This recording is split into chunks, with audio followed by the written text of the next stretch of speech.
3 over the Washington Nationals, but fall yesterday in the rubber match 3-2. Milwaukee starting pitcher Logan Henderson, who was recalled Sunday from AAA, allowed 2 runs on 3 hits over 6 innings in his second start of the season. And offensively, Joey Ortiz and Garrett Mitchell will both have an RBI. Here's more from manager Pat Murphy. We were bad offensively all day. We had opportunities in second and third and didn't get it done. And we weren't efficient. The Brewers now sit 18-15 on the year, second to last in the NL Central, but only 3.5 games out of first place. Now they're on their second leg of their road trip as they'll travel to St. Louis to take on the Cardinals today at 6:45. Turning to the Packers, they had their rookie minicamp over the weekend. Here's more from head coach Matt LaFleur. I think it's unrealistic to expect that they're going to know a tenth of what the vets know at this stage of the game. It's going to be upon themselves to make sure you study when you're away from here so that you give yourself the best chance possible when you get back with all the vets. Up next, the Packers will have their OTAs at the end of this month. For nearly 40 years, ABC Wisconsin Apprenticeship has been helping men and women transform themselves into highly skilled trade professionals. These skills are in demand and provide strong wages and benefits for a bright future. If you're a hands-on person who likes the feeling when you get projects done, apprenticeship could be for you. Go to buildyourcareerwi.org or just search online for ABC of Wisconsin. Wisconsin football saw their spring practice close out. Next up for them will be summer workouts. Then before you know it, September 6th, they'll face Notre Dame at Lambeau Field. For the Wisconsin Sports Zone Network, I'm Ebo. Play it safe? Nah. You gotta fight for your right. We don't abide by your rules. Sometimes it's okay to get unruly. This is Over the Line from the Alpine Liquor Studio. Alpine Liquors, Dane County's largest independently owned liquor store. Proudly serving DeForest and beyond.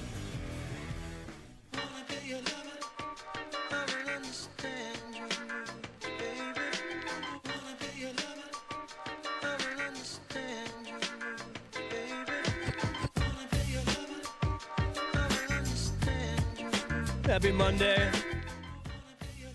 What's going on today? Hope the weekend was great.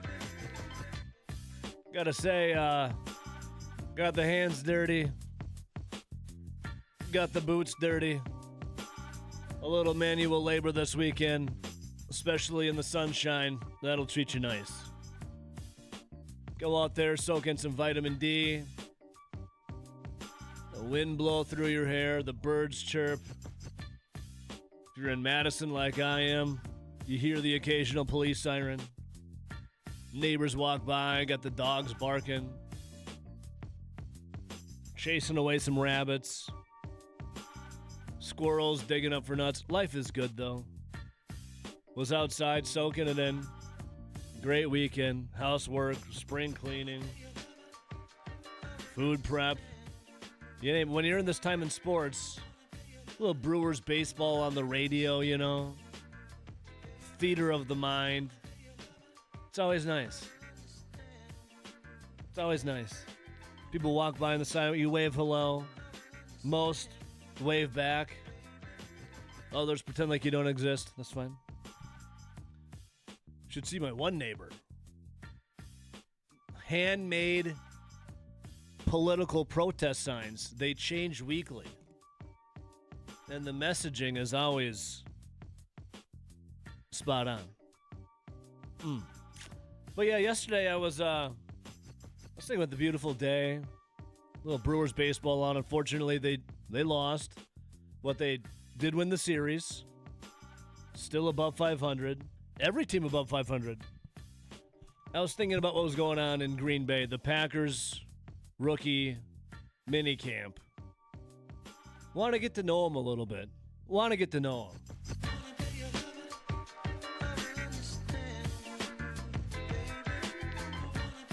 There's only 6 of them.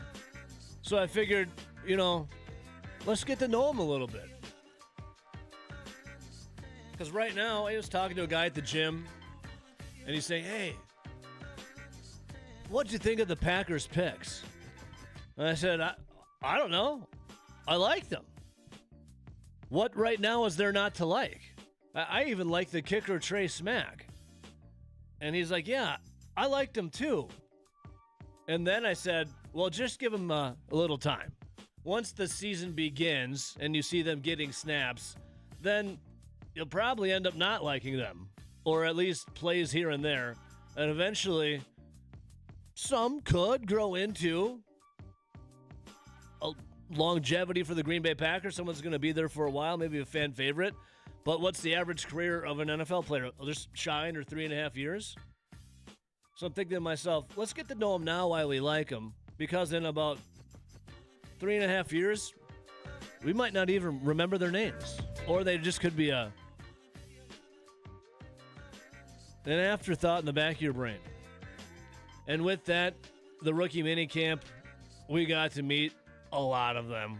Got all kinds of audio to get to today to get to know your Green Bay Packers, your new Green Bay Packers. In fact, one of them wanted to get to know all of the reporters. This, my friends, I like this out of the guys, because these reporters, they probably see the reporters there in front of their locker room more than these players see some of their families. Because if you think about it, the life of a professional athlete, it's a lot going on. You have, obviously, road baseball is the worst. NBA would be the second worst. I mean, hockey would got to be up there too. Football, you only have so many games. It's not like 162 or 82, when you're always on the road. For football players, you probably get to see your family a little more than the other professional leagues. But what you're doing here is almost every practice, after you're done, well, while you're playing, there's reporters watching you. They're on the sidelines. And when you're done, they're in the locker room sniffing on your jock a little bit and trying to get questions. So you see these people more than you see, some of your family. Like me, for example. My co-host, my partner here at work, he jumps on the show once in a while. My co-worker, I should say, Grant Bills. I see Grant Bills more than I see my mom, my dad, my siblings. I see Grant Bills more than I see just about anybody. All the people at work, you get to see them. You get a rapport. You get to know them. Well, it's nice.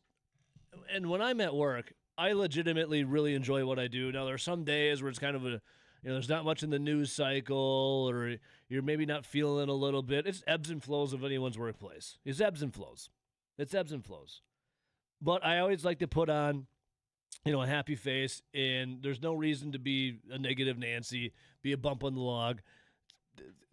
Do something. Give back. Be a good coworker. Well, I saw this. Out of the Packers, the new linebacker that they have, the guy out of Penn State, he did something really interesting. And I kind of like this, kind of like a Pat Murphy move. This Dennis Sutton, he shook every single one of the hands of the Green Bay Packers reporters, introduced himself, and asked what their names were. First thing he did at the Packers rookie minicamp, he said, you know what? I want to know who you are. Pat Murphy did that. Remember Pat Murphy? All the players or managers, all of the media members would come in, and then during playoffs, there was people from, even the reporters from Japan. Pat Murphy was like, hey, who are you? What's your name? I want to know more. I like that. So you got Dennis Sutton, the edge out of Penn State. He's like, hey, man, I'm here. This is awesome. What's your name, by the way? And shook their hands. I thought that was great. Now, here's the other thing. Could he remember all the names after he shook those hands? Because I'm one of those guys, and it's not me trying to be rude or anything. I meet someone, say, hey, my name's Bo, or my name's Ebo. What's your name? They say their name, and then as soon as they say their name, right as it's out of their mouth, I have already forgotten it.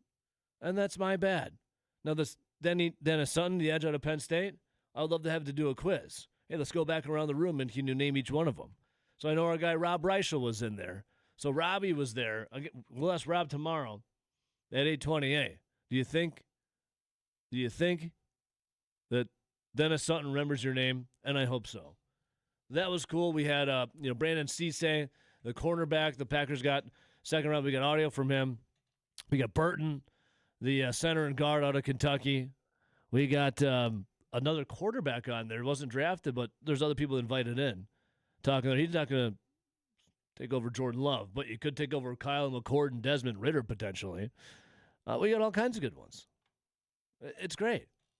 And other than that, we got baseball over the weekend. Brewers, again, winning series. We'll take it. Some unfortunate news from Brandon Woodruff. NBA playoffs. LeBron's crying. Let's see. NHL playoffs, if you want to get so into it. And just whatever. It's Monday. We're just easing on into the week. 608-321-1670, the phone number. We're streaming online. Wisco Sports Zone, that's our app. You can get that for free. Or our website, you can stream there. Twitch.tv. Search my name, Ebo Says. Hit the follow button. YouTube. Search the name Ebo Says. Hit that subscribe. And then my Twitter account, at Ebo Says. Just hit the follow. You can see the video right there. We're everywhere. All right, 608-321-1670. Line 1. How was your weekend, Kinger? Yo. How was it, buddy? How you doing? Not too bad. It started off a little chilly, but it slowly warmed up. Yeah. It's only going to get warmer, right? I hope. Right? Yeah. Well, that's what they keep telling me, but my thermostat or temperature keeps telling me something else. From time to time, but hey, at least we have good 4 or 5 months till maybe some snow again. Maybe. Well, maybe. with the way things are going, maybe a little longer. With the way things are going, Kinger, I mean, how much snow are we even going to get? Yeah. Well, but that's a worry about later. Yeah. When actual football rolls around and people complain how temperature change is affecting home field advantage for the Green Bay Packers, but that's a tale for a different. Can Trey take. Smack kick in the cold, Kinger? Can Trey Smack kick in the cold? That and if it doesn't get cold anymore, well, maybe he's just comfortable. Yep, got to keep him comfortable. Keep him comfortable. And Brewers, they let one get away one yesterday, but they took the series. Isn't that what matters? Take 2 out of 3. It's what matters. It's what matters. Slowly. And now they head over to St. Louis to take on the Cardinals, who, man, this whole NL Central is just all topsy-turvy. I mean, they lose to the Pirates 2 games to 1, and then the Pirates get swept by the Cardinals, in 4 games. But then Pirates take on the Reds, and they sweep them in 3 games. Mm-hmm. And now it's I think the Cubs are back in first place, St. Louis, and then the Cincinnati, Milwaukee, Pittsburgh, all above 500. Yep. No one else can say that in any other divisions in the majors. No, I think if you go look at the AL Central, does every team? Let's see here. I gotta look at this again. Every team in the National League Central has a better record, or the same amount of wins, 18, as the AL Central. How about that? Yeah, well, and I mean it's just the first week of May, so more baseball, but overreact to every single game. So they better the Brewers better get at it tonight, get those bats swinging. Hopefully, what was it? Mizorowski just getting some cramps, out in D.C. because it was cold here. They had they hit a heat wave when they went out to D.C. Compared to what was over here. Hey, Kinger, if we want to overreact to each and every game, which I love doing for baseball, what do you do though if they win the first 2 and then they lose the third? So if they lost the last one, but they won the series, what's the overreaction there? Because they won the series. Overreaction? They lost. What have you done for me lately? You lost the game. You break your broomstick because you're ready to bust that out to sweep everything up. Okay, makes sense. Come on, you could have got a sweep. Stick it to them. they swept us against the Nationals. We should have returned the favor and swept them at home, but no. Makes sense. Come up short. Yeah. But there was. I know I had something else on the tip of my tongue, but now it slipped me. But that's okay. You have to make sure you ask Robbie tomorrow about the linebacker how his handshake was. I will. I know you need a good handshake. Because that makes or breaks the conversation. The introduction, boom. Yeah, there's nothing worse. In fact, King, I had a bad handshake experience on Saturday. I'll have to tell you guys about it later. Oof. It was concerning. But I know we have witness, so you can overcome it. Just take some time. Just ask Austin, right? Austin, correct.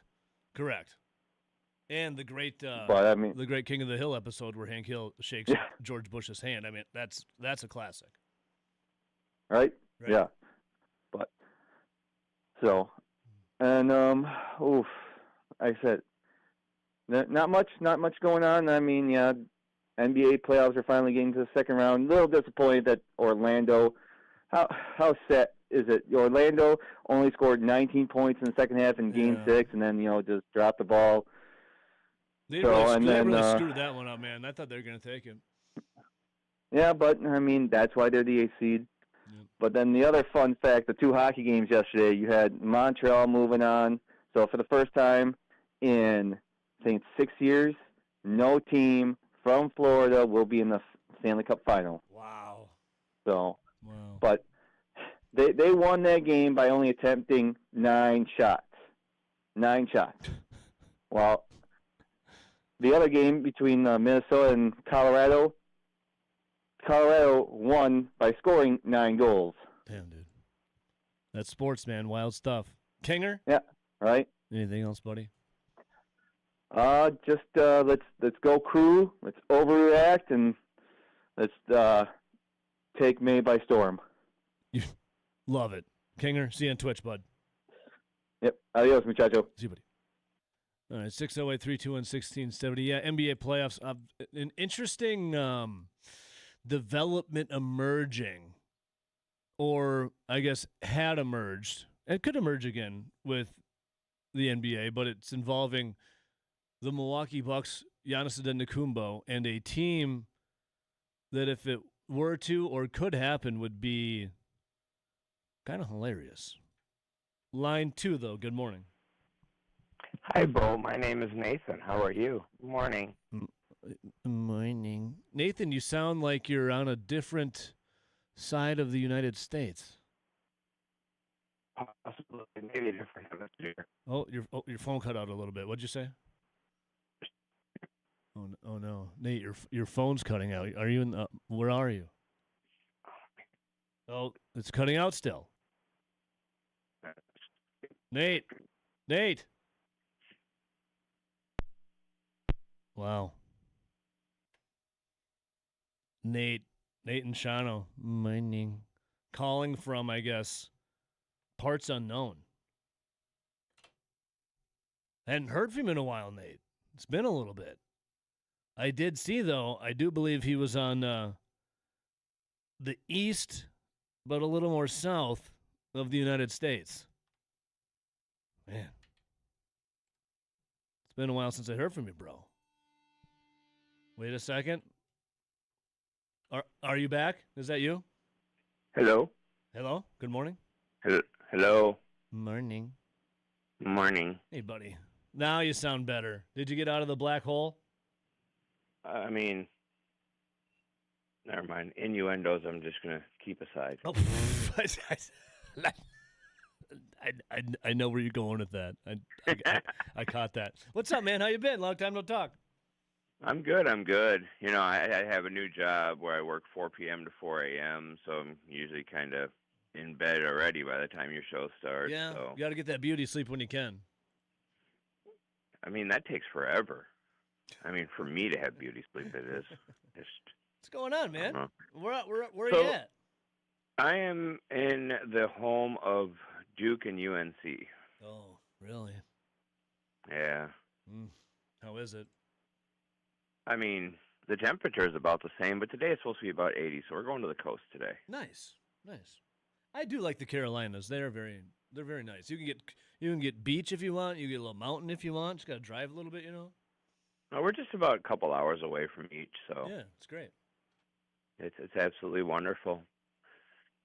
So you started off talking about the players' impressions and leaving a good impression, and living in the Green Bay area, it's more than just on the field impressions. And I have two personal stories. Mm-hmm. So back in the day, Donald Driver, when he was a rookie, we happened to be up at Lambeau Field, and he's running around the parking lot introducing himself and being very personal, being Donald Driver, as we would learn. Yeah.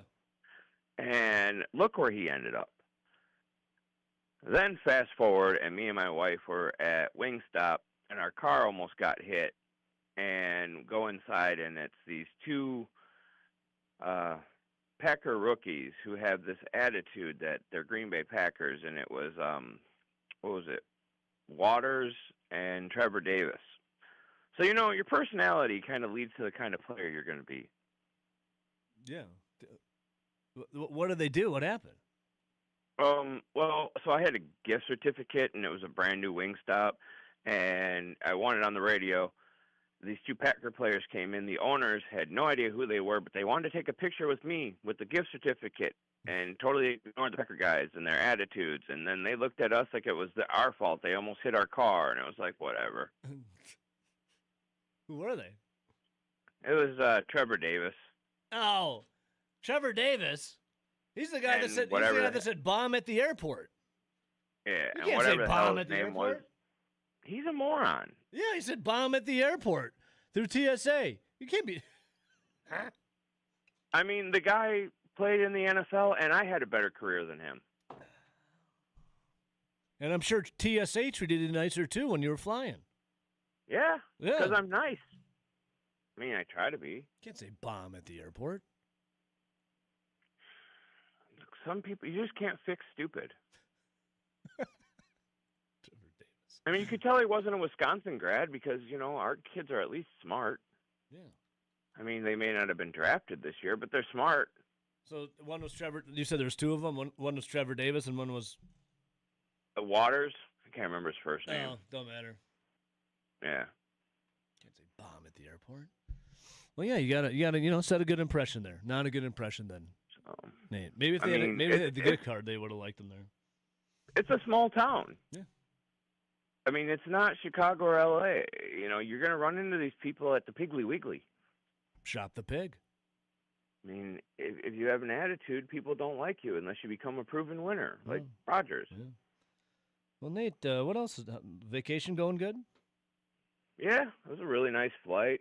Flew out of Appleton, nice little airport. Beautiful. Never flown out of there before. Nice. But we landed Friday. We're here till Thursday, so just visiting the in-laws. Right. It's nice to get away for a while. Yeah, North Carolina treating you nice, getting some good cuisine. Yeah, my mother-in-law made some Southern food the other day. Although I did get into an argument with my former stepmom, which I absolutely love her to death. I went over to her house, and her sisters came over, and she's like, "I grilled some brats." No. You had them pre-made Johnsonville brats you threw on a George Foreman. That is not grilling brats.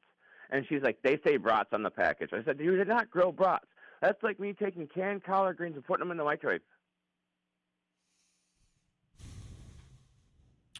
I'm like, you guys just have to come up there if you want to actually have grilled brats, okay? I will show you. And you said your ex-stepmom? Yeah, I like her more than I like my dad. Oh. Like we have a lot in common. Okay, gotcha. I mean, she didn't divorce me. She left him.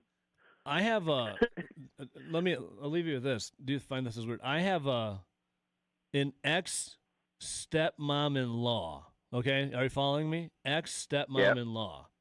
So it'd be my wife's ex-stepmom. Okay. My ex-stepmom-in-law. I've met twice in my life. She's never known, in the last 10 years, I've met her twice in my life.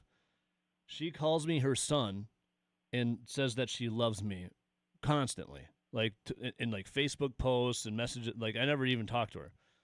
My ex stepmom-in-law calls me her son and says how much she loves and adores me.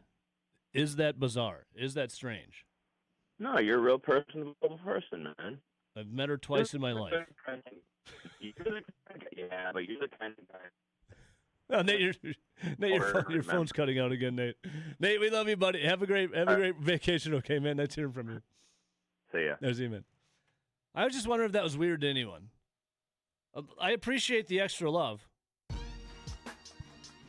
My ex stepmom-in-law. I don't consider that anything, by the way. She's told me many times. Mike's listening. WKTY, our guy Mikey. Mike, that just came up organically. I don't even know. That just popped in my brain. Do you find that weird, Mike? Here, my brother-in-law is texting me right now. My brother-in-law says, laughing my ass off. Mike, is that weird or what? I'll take the love. All right, we'll come right back. Stick around.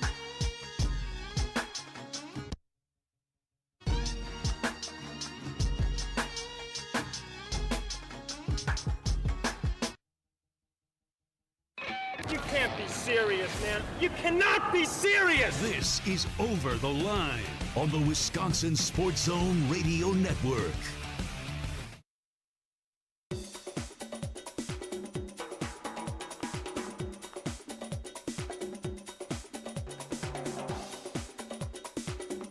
Over the Line will resume in 3 minutes.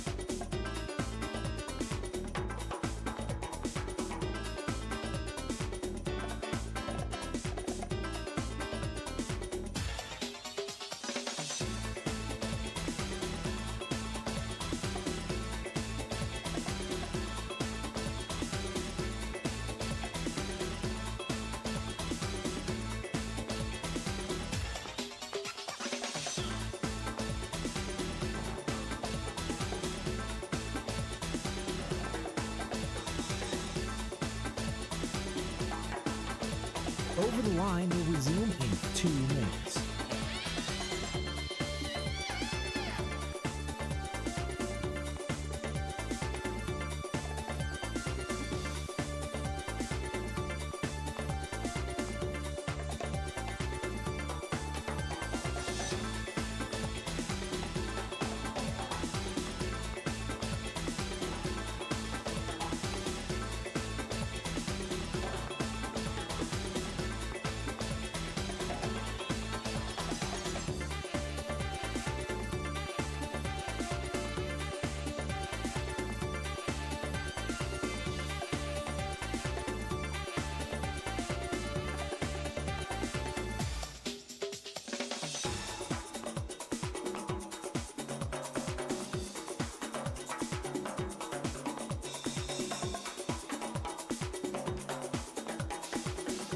Over the Line will resume in 1 minute.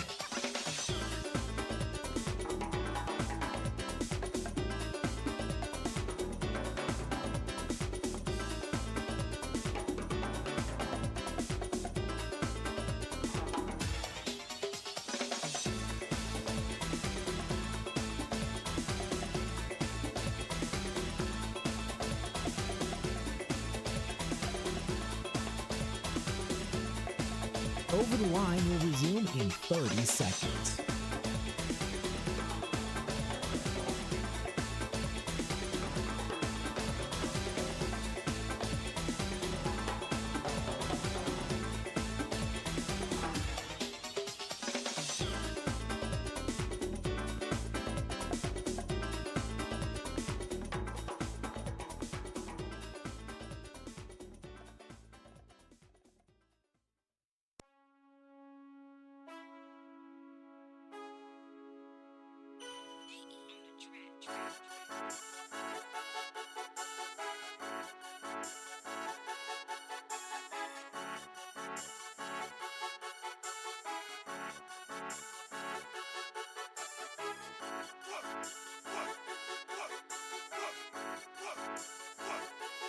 Oh, man, I love this. We don't really get to hear from Ed Policy, the Packers' new president and CEO, too often, hence the moniker Silent Ed. He did jump on, I think, Cheesehead TV podcast a couple weeks ago. But what we do get from Ed Policy is Policy's perspective. That's when he goes to Packers.com for his monthly column. And remember, we read some of it last month, and the questions were mostly, I don't think they were AI generated, because you could prompt AI to be like, hey, make these questions sound really boilerplate, like a super fan of Ed Policy and business wrote these. Or what I think it was kind of his lawyers and PR team writing him fluff, fake, wink, wink questions. But we do get a new version of Policy's perspective. I just love that name. So I'll have to get to read that a little bit here as Policy talks about Live Nation and Ticketmaster monopoly price gouging. How about Ed Policy on that, baby? Let's go. They talk about what is this? Oh, it's a citizenship ceremony at Lambeau. All right, Policy. Tailgate too. We'll get to some Ed Policy's perspective, but we're getting to know the Packers' new players, their rookies. All kinds of audio upcoming. We'll have to take a look back to. By the way, Matt LaFleur actually spoke too. Believe it or not, Matt LaFleur went to the podium. I do believe that was on Friday. And we're gonna hear from that too. And Jonathan Gannon, he exists. Remember when, usually when coaches, coordinators, when they get hired, then there's an introductory press conference. They bring them out after everything's settled. They bring them out.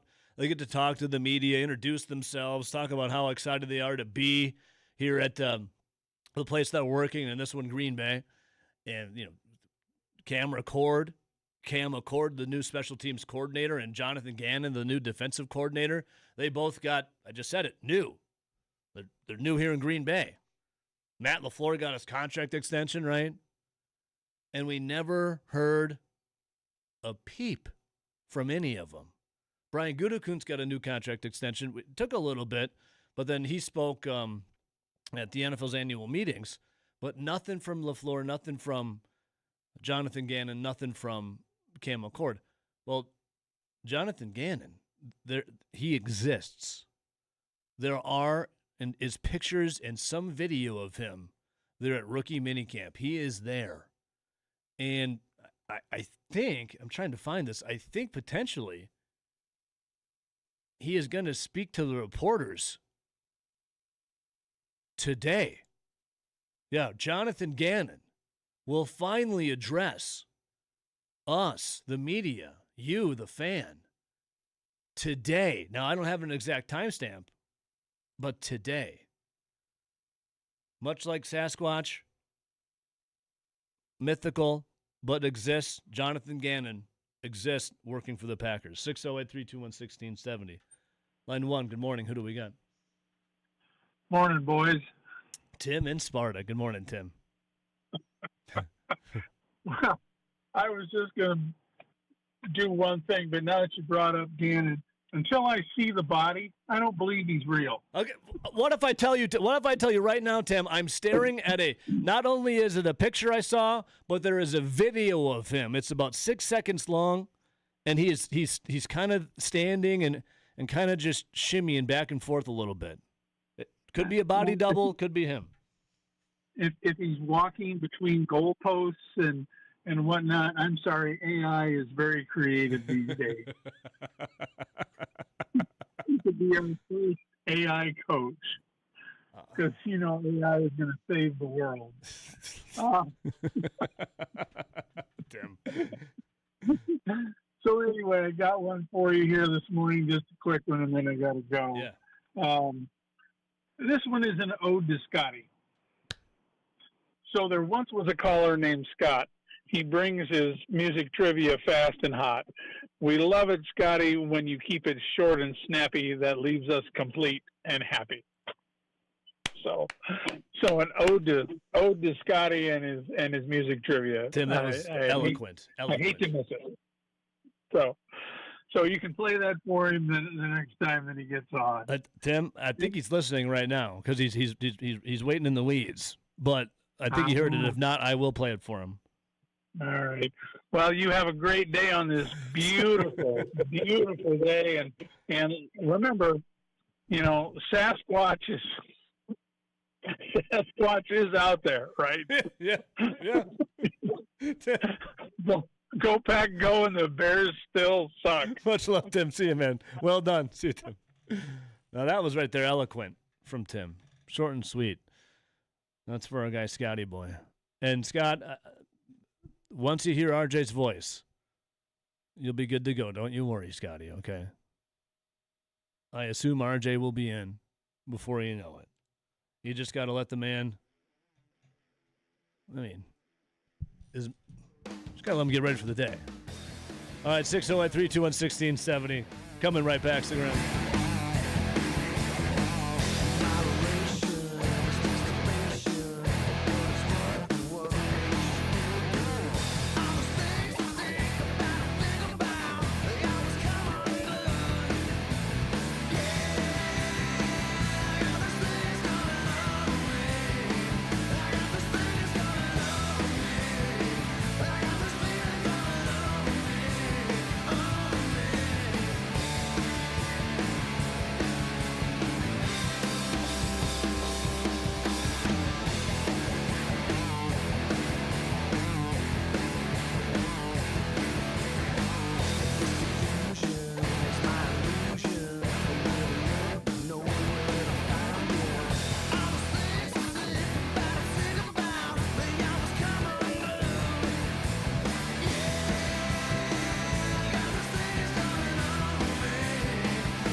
This is Over the Line. Society's got no hold on this outlaw. On the Wisconsin Sports Zone Radio Network.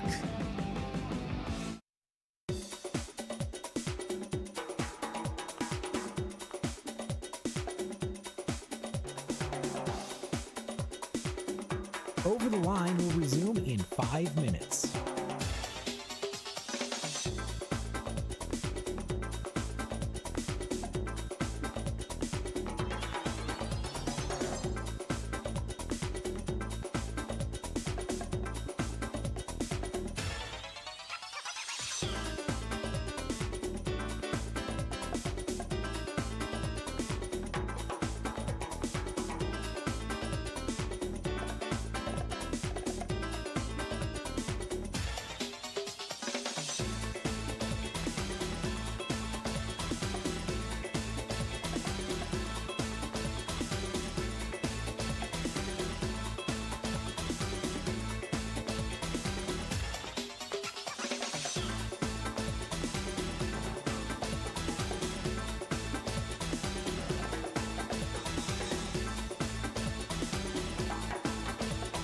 Over the Line will resume in 4 minutes.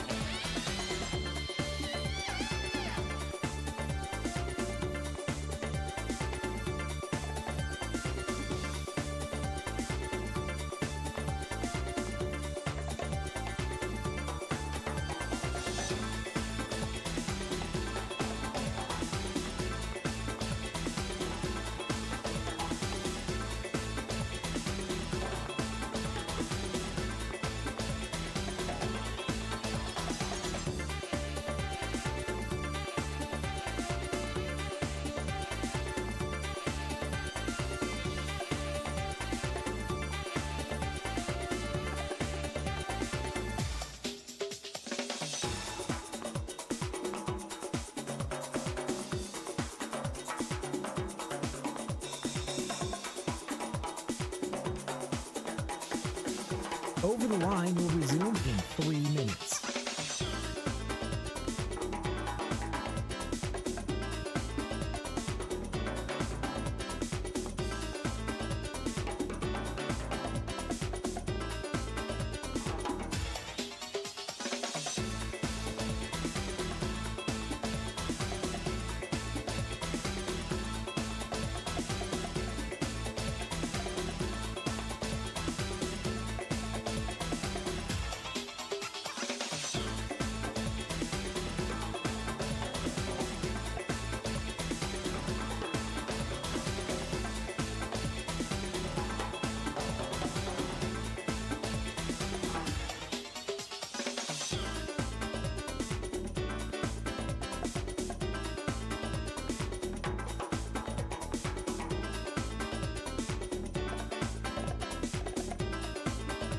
Over the Line will resume in 2 minutes.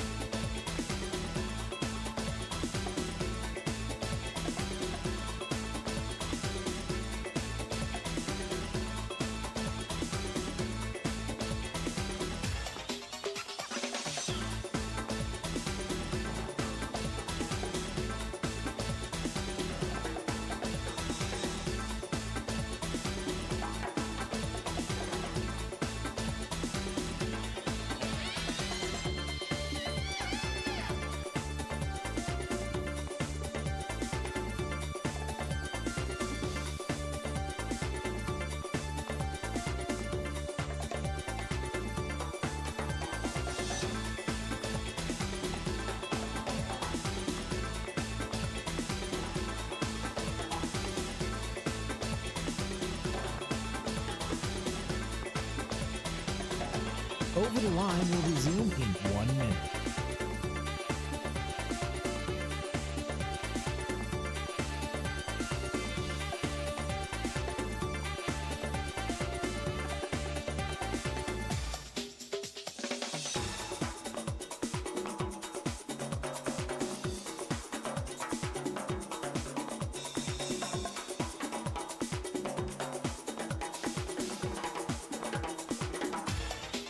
Over the Line will resume in 30 seconds.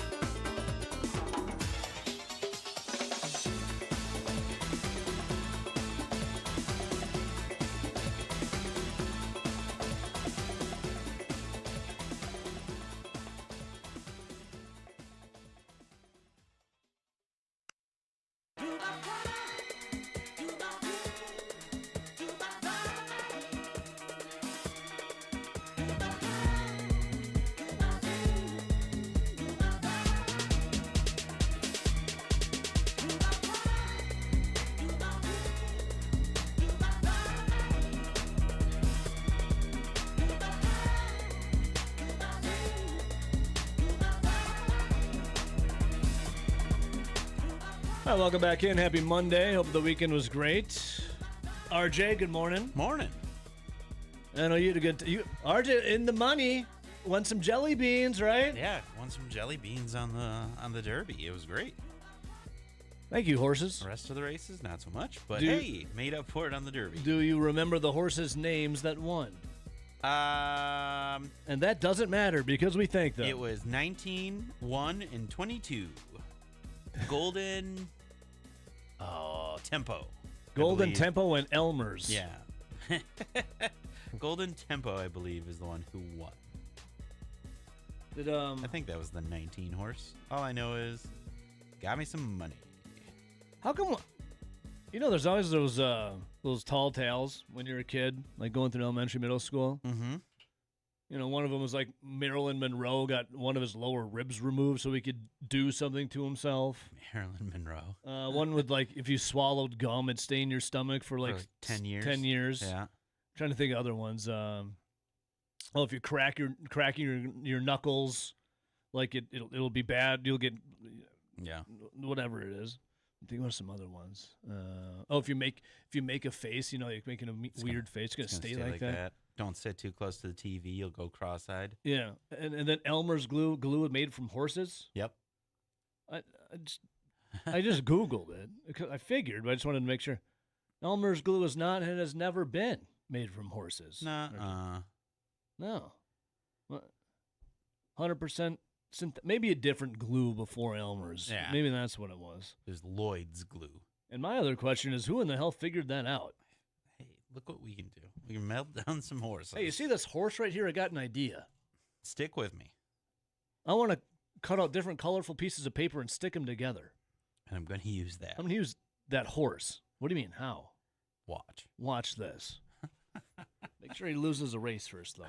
608-321-1670. Line 1, good morning. Good morning. Mike and Portage, hello. Hello.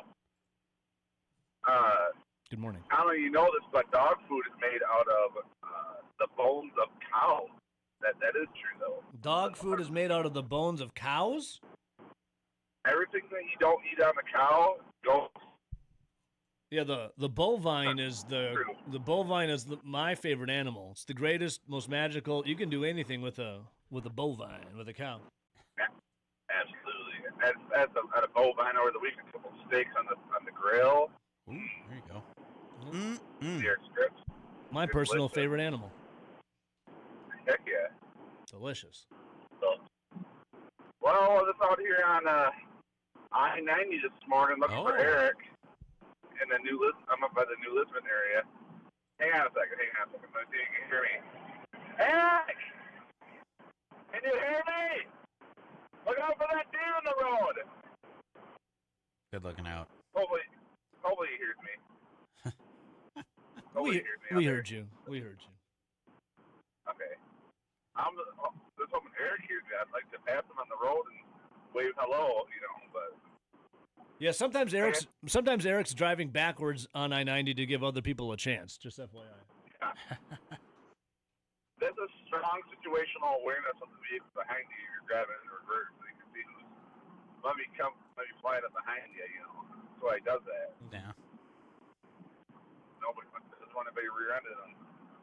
You might rear-end someone else, but. Anyways, enough about Eric. I'm sure he'll call him later. What else on your mind, Mike? Hey, how bad is Chase Claypool? I mean, what? The Packers breaking it, and Chase Claypool was in Green Bay over the week for the for a tryout. The dude couldn't even make the training camp roster. Like, that guy turned That's why they bring him in to try him out. See what he can do. Just to what was he on the Bears roster for like a year? I think his career is near completion. Cool. He's absolutely terrible. And then the Miz and these cramps, like how frustrating is the Miz? How frustrating is our pitching staff right now? The Miz, if he pulled for a cramp, Woodruff, his career's probably over. I'm guessing. Yeah, I'm not feeling good about Woody. Yeah. No. But hey, the Brewers. The good thing is the Brewers are still finding ways to win. Who was that guy a couple years ago that he was pretty good? I was a big fan of his. He's really good for the Brewers for the season, and then he went to the Cubs the next year. Blew the playoffs. What's his name? Not coming to me. I'll think about it. You think about him, I can get back to us. All right. All right, buddy. Yeah, all right, you guys hated him, but that's how he's amazing. All right. All right, you think and get back to us. We love you, brother. You guys have a great day. Let's see, Mike. Oh, he gave us the quick hook. Yeah. Damn, dude. What's the brewer that was what was this question that was good for us? Went to the Cubs and stunk the following year and stunk. Recently, or yeah, he did not give a time frame.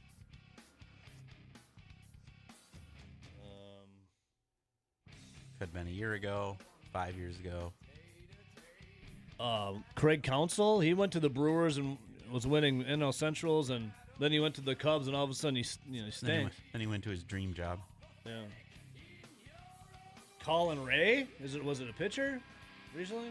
I think he was talking about a pitcher because that's unless he just changed subjects in the middle of it. Well, it happens. Zach Davies? He cheated on his wife. Yeah, that was a hell of a story, too. That was a story that kept on giving for a while. It was. All right, well, we'll get to some Brewers. Pitching, woes. Hitting. Yesterday, some woes. Reinforcements coming, though. We'll take a little break here. Stick around. Be right back.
Serious, man. You cannot be serious! This is Over the Line on the Wisconsin Sports Zone Radio Network.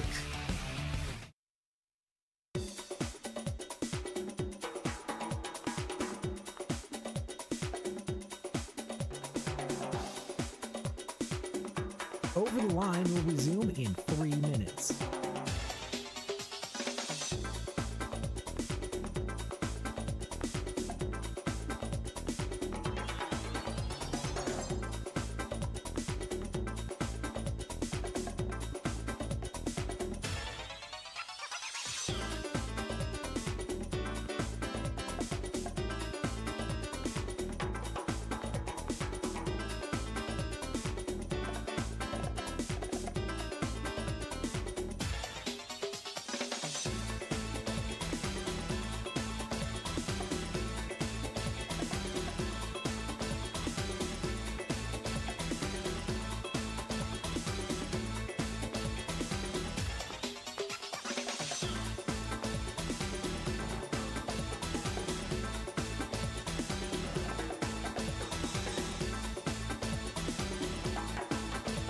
Over the Line will resume in 2 minutes.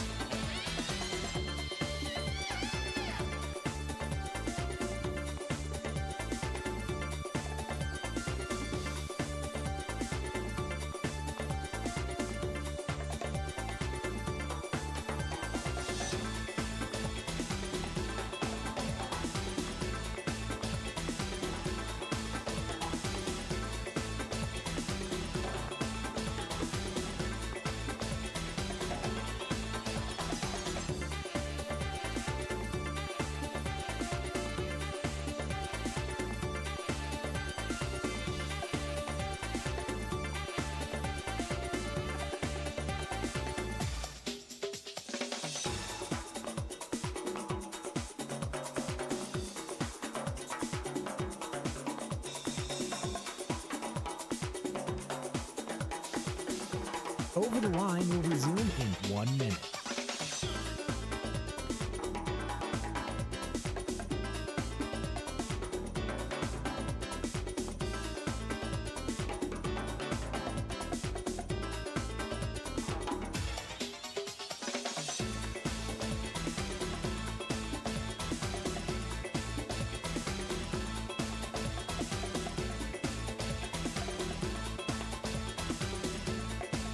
Over the Line will resume in 30 seconds.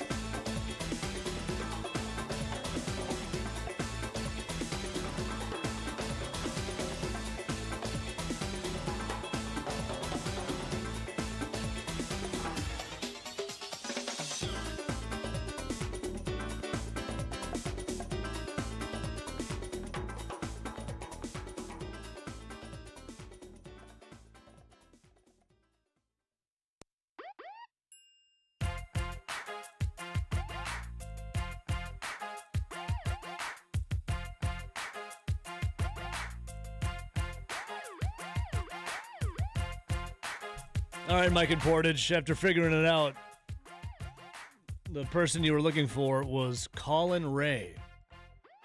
Colin Ray. He was our little ray of sunshine for the Brewers, and then didn't do too hot. Our guy Big Rig Eric was guessing Drew Pomeranz. There's a name, Big Rig Eric. Zach Davies, no, it was Colin Ray. Yeah, speaking of the Brewers, man, I don't know about that news for Brandon Woodruff. Sounds like a dead arm. That's. And then you got the Miz, Jacob Mizorowski. He exits after 5 1/3 hitless with a hamstring cramp. I mean, he was blazing through a no-hit bid just the other night in their win over the Nats, and then the cramp strikes. Hate the cramp. Cramp is the worst. Can't do much about it. I had once double cramps, both calves at the same time. I wasn't walking anywhere. I was crawling like Lieutenant Dan, man. So the Miz should be good. The Miz had his average his fastball was 101.9 miles per hour in the first inning. That was the fastest fastball average by a starter in any inning in the pitch tracking era. Think of that. The Miz was flamethrower. Maybe that's what it was. His fastball was so hot that it made him cramp up.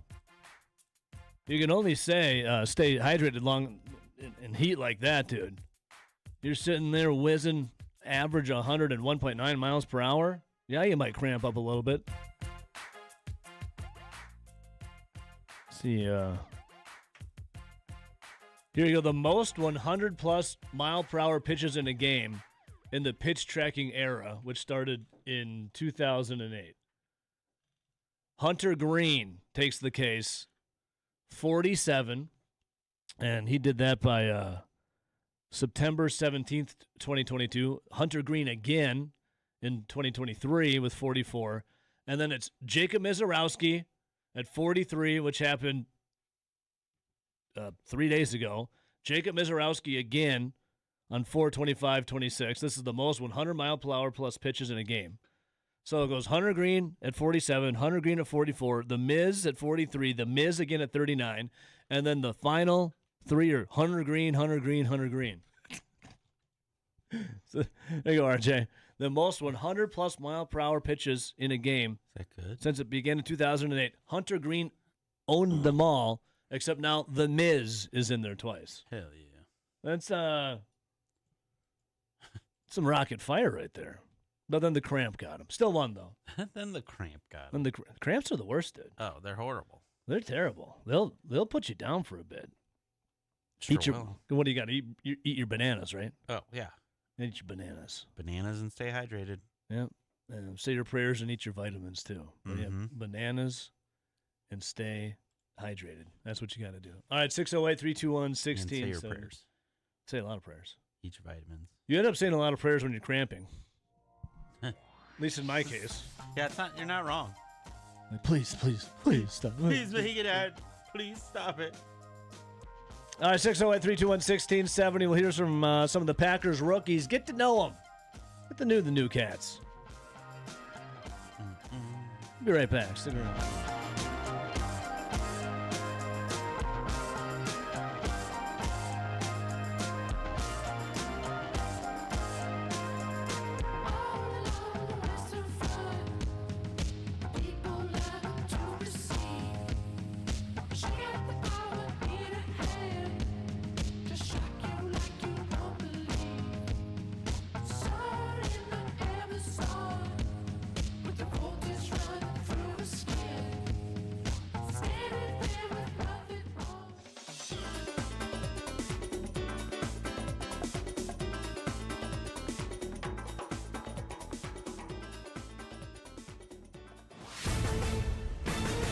This is a Wisconsin Sports Zone update. Well, over the weekend, the Milwaukee Brewers would take 2 of 3 over the Washington Nationals, but fall yesterday in the rubber match, 3-2. Milwaukee starting pitcher Logan Henderson, who was recalled Sunday from AAA, allowed 2 runs on 3 hits over 6 innings in his second start of the season. And offensively, Joey Ortiz and Garrett Mitchell would both have an RBI. Here's more from manager Pat Murphy.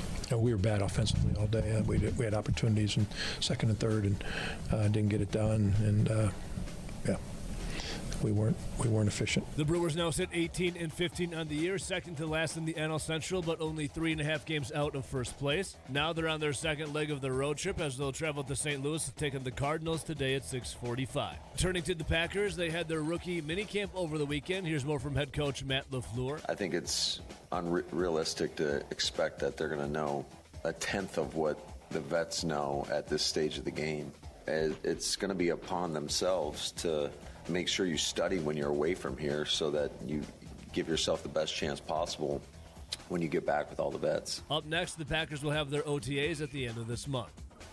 For nearly 40 years, ABC Wisconsin Apprenticeship has been helping men and women transform themselves into highly skilled trade professionals. These skills are in demand and provide strong wages and benefits for a bright future.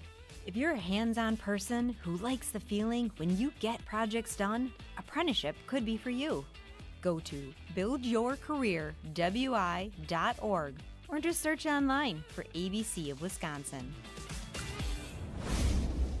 Wisconsin football saw their spring practice close out. Next up for them will be summer workouts. Then before you know it, September 6th, they'll face Notre Dame at Lambeau Field. For the Wisconsin Sports Zone Network, I'm Ebo. Play it safe? Nah.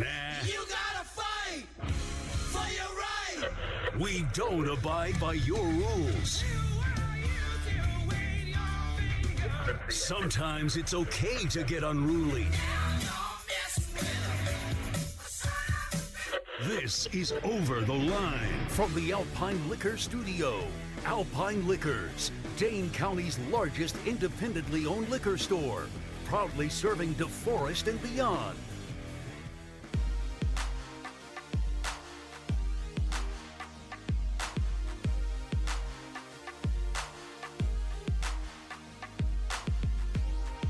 Rolling up to a Monday here. Love Mondays. You know, RJ, every day is a good day. You're not pushing daisies. Absolutely. Any day you ain't 6 feet under. That, my friend, is a good one right there. Good morning, everyone. Hope the weekend was great. Beautiful yesterday. It was. Wow. It's going to be a good one today, too. You know, in my ups and downs of thinking I was going to get a new roof or not, RJ. I'm not, by the way. The one adjuster or one guy that came out to take a look at it said one of the worst he'd ever seen. And then someone above him came with my adjuster like a week later. And they got up there and said, it's one of the... Hell no, man. It's like for a roof that was installed in 2009. I have a flat rubber roof. They're like, this thing looks like it's only 5 years old. It looks beautiful. He's like, what's your deductible? I said, $3,300. He said, well, I only got you down for like 15. I'm like, well... So what are you telling me? So my roof's good? He's like, your roof's good. I'm like, thank you. But I do have wood panel siding.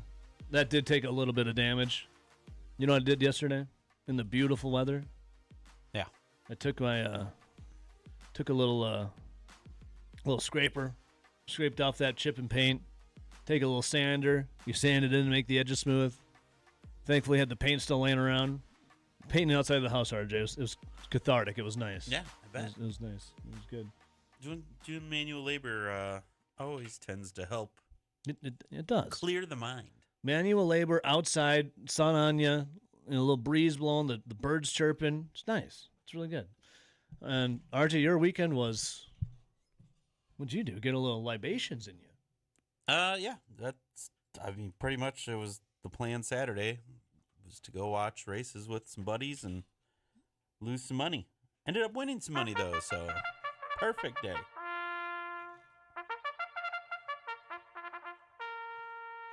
You didn't wear any funny hats or drink any mint juleps, did you? No. Mint juleps are disgusting. disgusting. I don't You're like not, you're not a mint guy or what? I don't know. It just doesn't taste good to me. Man, you know, No, different I strokes like for different mint. folks. I'm talking about the drink itself. Oh, okay, gotcha. Yeah. But what were you drinking then as you were watching the Kentucky Derby? Just some Miller Lights. I'll have your finest light beer, sir. The Miller Lite. So with that, RJ, you did say you won some money. Yes. Okay. Yeah. I wanted to. I'm gonna be. This is like one of the first years I didn't pay much attention at all to the Kentucky Derby. I didn't even see anyone wearing the funny hats.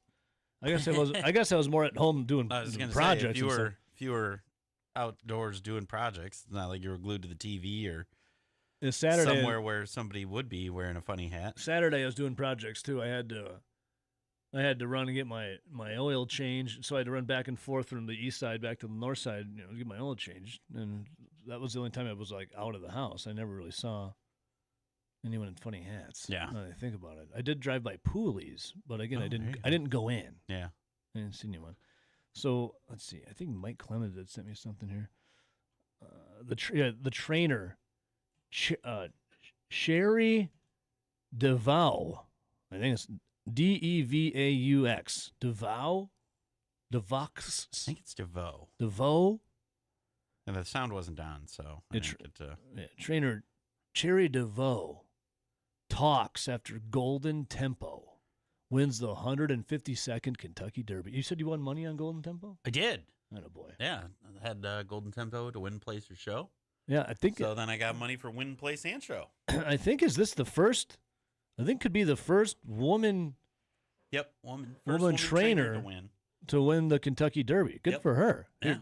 Real quick, I was just curious what she had to say. I saw Mike Clemens sent this to me. I was wondering. I don't know if you can come to the Kentucky Derby. So at first, full disclosure, when I first started listening to this, I just saw talks on Kentucky Derby, how it was labeled. Mm-hmm. I thought it was the jockey talking at first.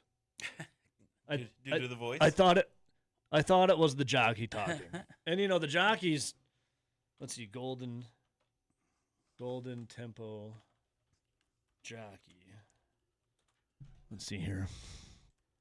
Golden Temple jockey Jose Ortiz. Okay. Yes. Let's see how big Jose Ortiz is.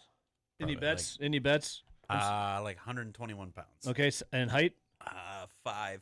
Oh, I was gonna go 5'4". All right. Whoa!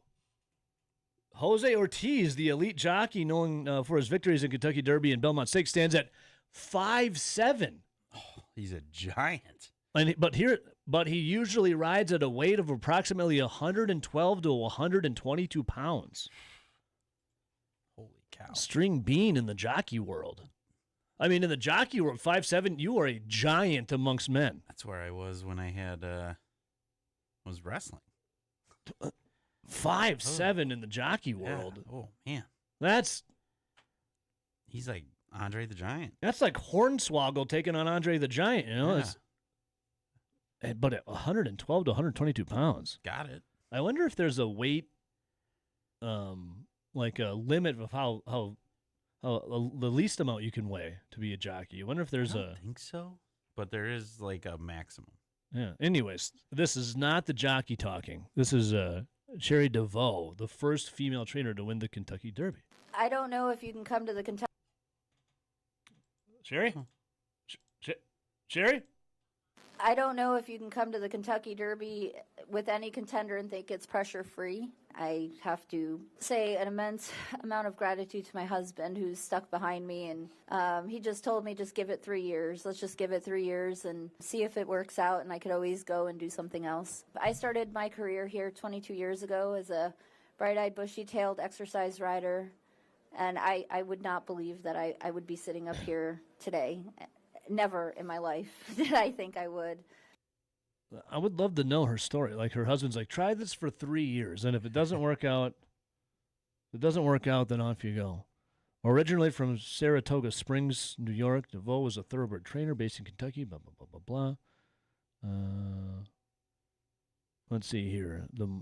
What is this? She's earned 297 first place finishes and almost $33 million in total prize money over 8 years. What? And that money doesn't include the $310,000 that DeVoe will net for training the winning Kentucky Derby horse, earning 10% of the $3.1 million payout. Much of DeVoe's family is involved in the horse training world. Her brother, Jimmy, is a driver and a trainer, while her sister began training. Her husband is a bloodstock agent, an agent for the buying and selling of thoroughbreds. Oh, there you go. She's ingrained in it, so there it is. She's there, man.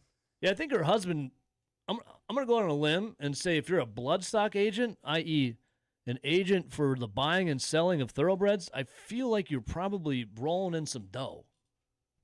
So he's like, yeah, just try it for 3 years, honey. Just give it a shot. Just try it. Doesn't work, you're fine. Yeah, we're going to be golden. Okay, maybe he's not worth. Beginners may earn around $30,000 annually. Experienced agents often $80,000 to $100,000, with top agents significantly more through high volume sales. Well, I'll say this. His wife just won the Kentucky Derby with her horse. I think right there people are going to want that. Yeah. So I think the blood agent, I think his... Do we think he'll be selling? I would think that horse? so. Well, Will he be the agent for that horse? I don't know. They a package deal? There's a lot of questions involving horses. I don't know any of them. All I know is, RJ, the women got to wear a funny hat, and we got to try and drink a mint julep. All right, 608-321-1670. Was there a lot of people out, though, for Kentucky Derby? Yeah, it was nice. Pretty packed out there? Yeah, it was a good showing. Good. There was 2 Kentucky Derby parties there. Nice. They were both private. I was not in either of them. Yeah, they're like, this guy doesn't drink mint juleps, and he doesn't have a girl with a funny hat. Yeah. All right, Packers rookie minicamp over the yes. Could have been Cobby. He went to Kentucky. Oh yeah, I didn't check if Aaron Rodgers. I don't think he was.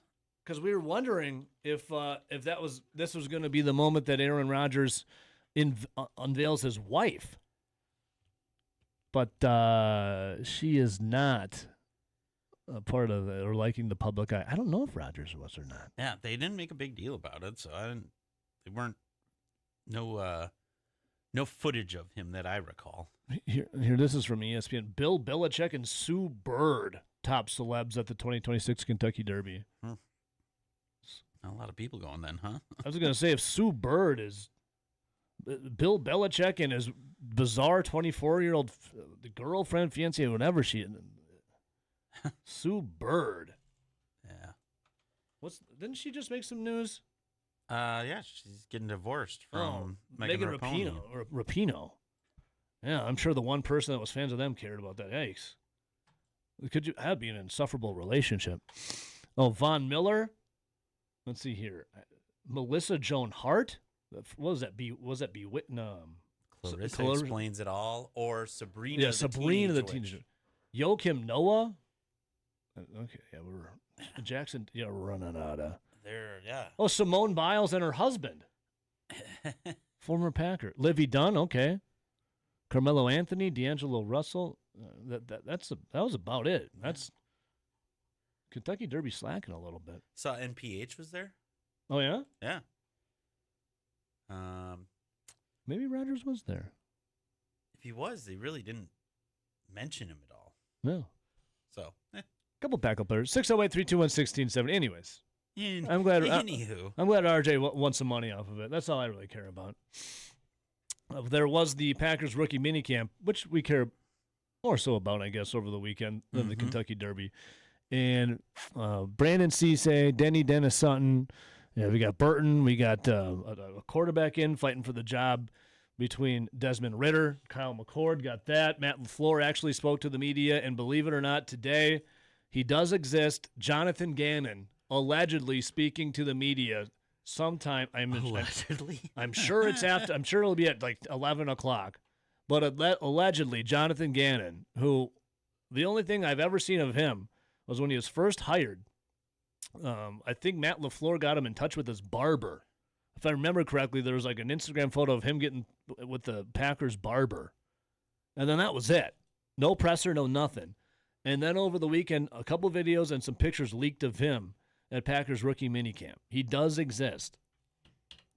608-321-1670. Line 1, good morning. Good morning, fellas. It's Patrick from Oshkosh. Patrick, you SOB. How'd your weekend, my man? Awesome. I was at the cabin, and cutting down some trees, and burning some wood, and let the dog run around. It was just a nice overall great weekend. Doesn't that feel nice to just get something done, you know? Oh, for on sure. a property you own, just get something done.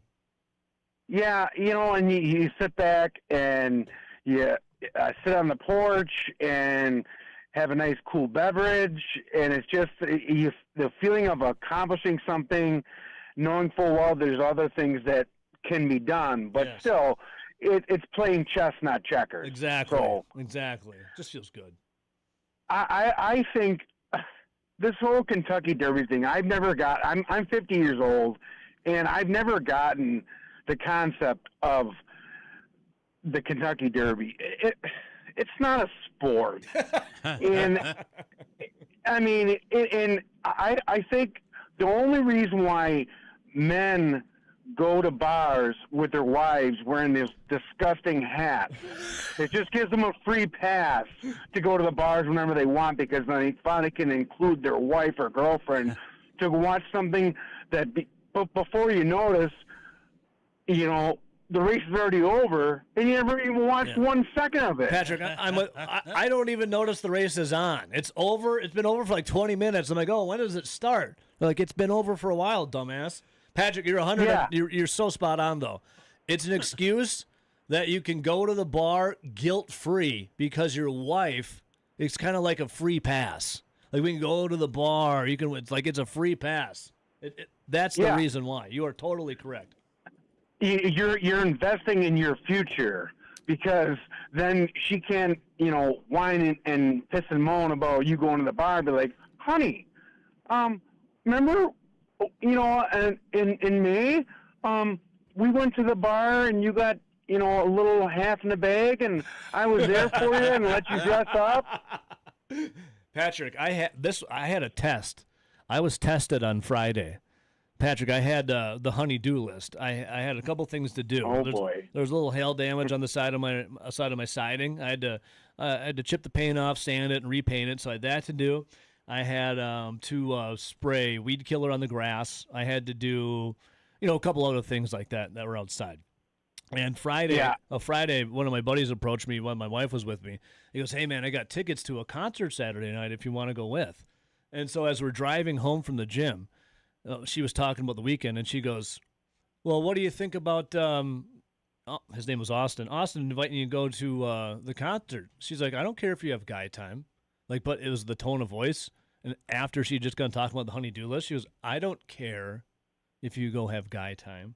You know what I did, Patrick? Right. I said, "No, honey." I said, "No, honey. I want to spend my Saturday with you." Oh. Well, you're investing in your future, so at least you're thinking ahead. Yeah, I don't get the horse racing thing either.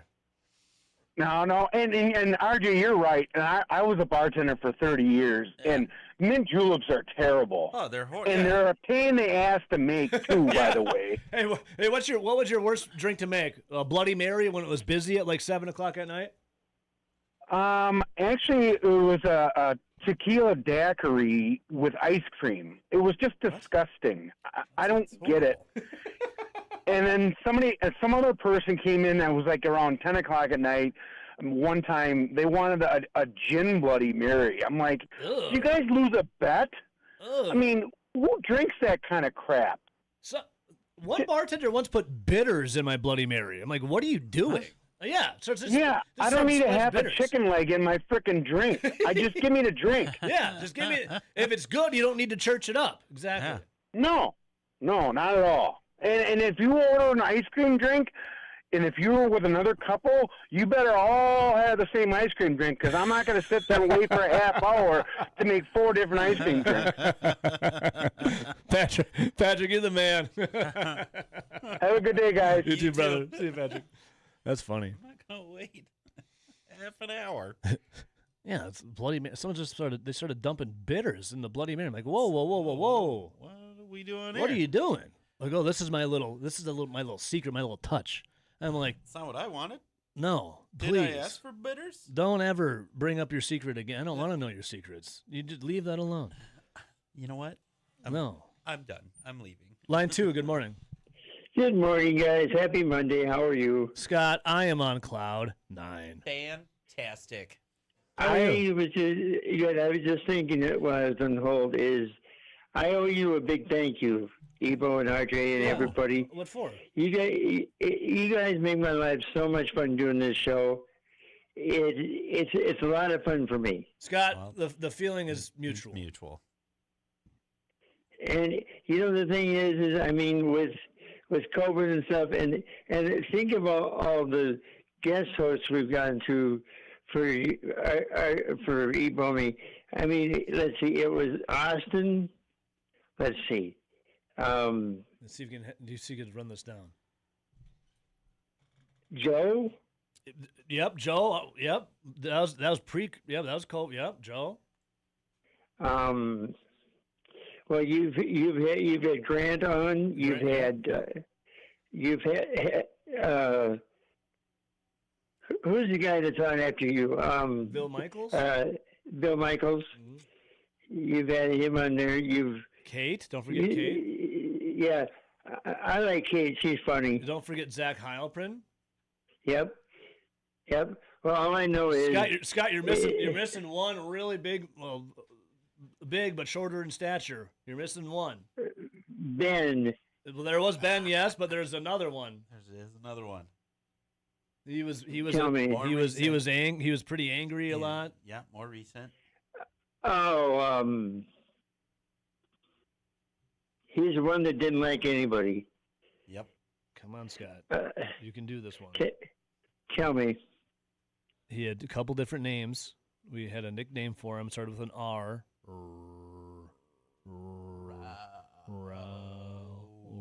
Rowdy. Nelly, Nelson, Rowdy. Rowdy, yes.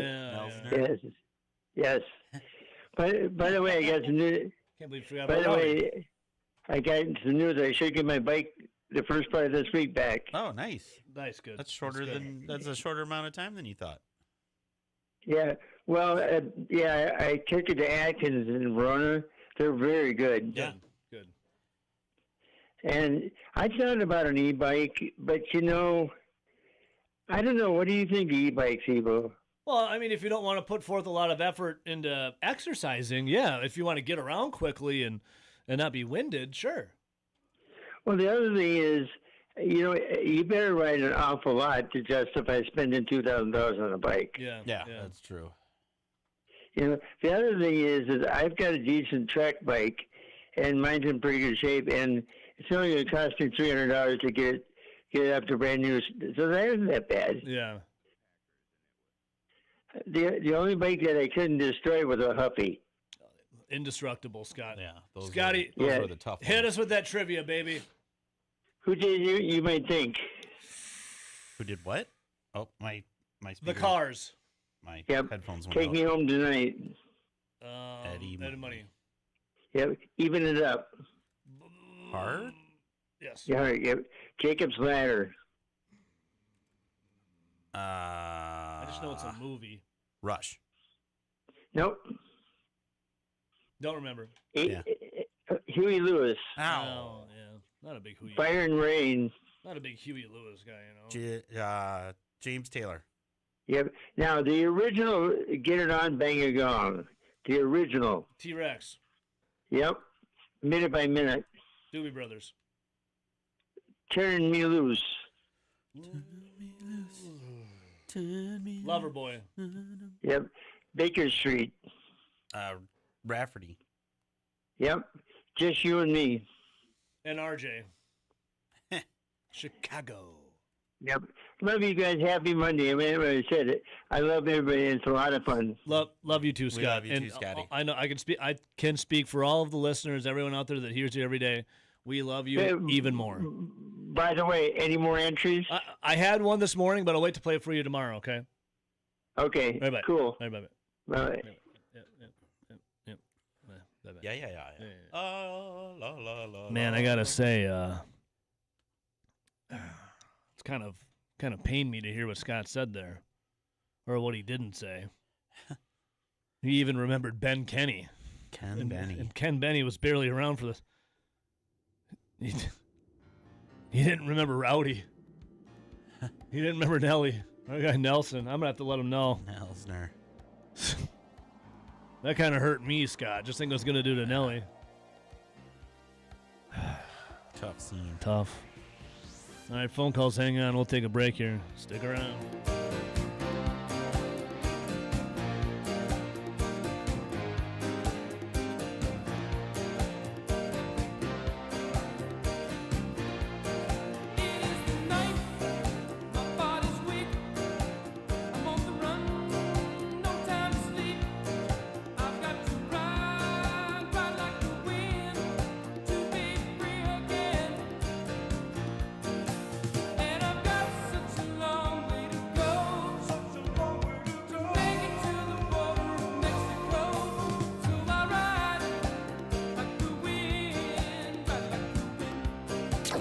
This is Over the Line. You know, society's got no hold on this outlaw. On the Wisconsin Sports Zone Radio Network.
Over the Line will resume in 2 minutes.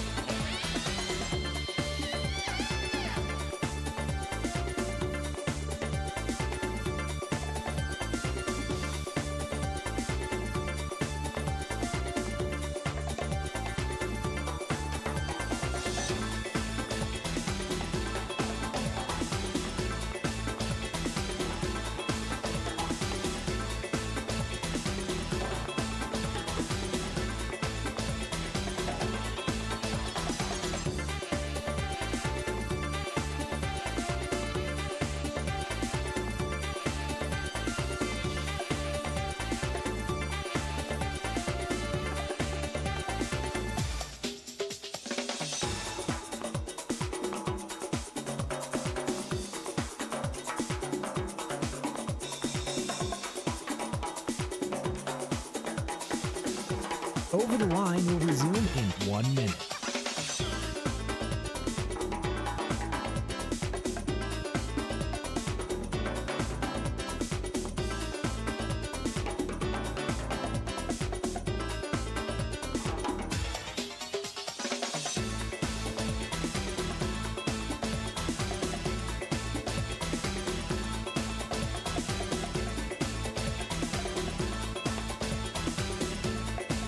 Over the Line will resume in 30 seconds.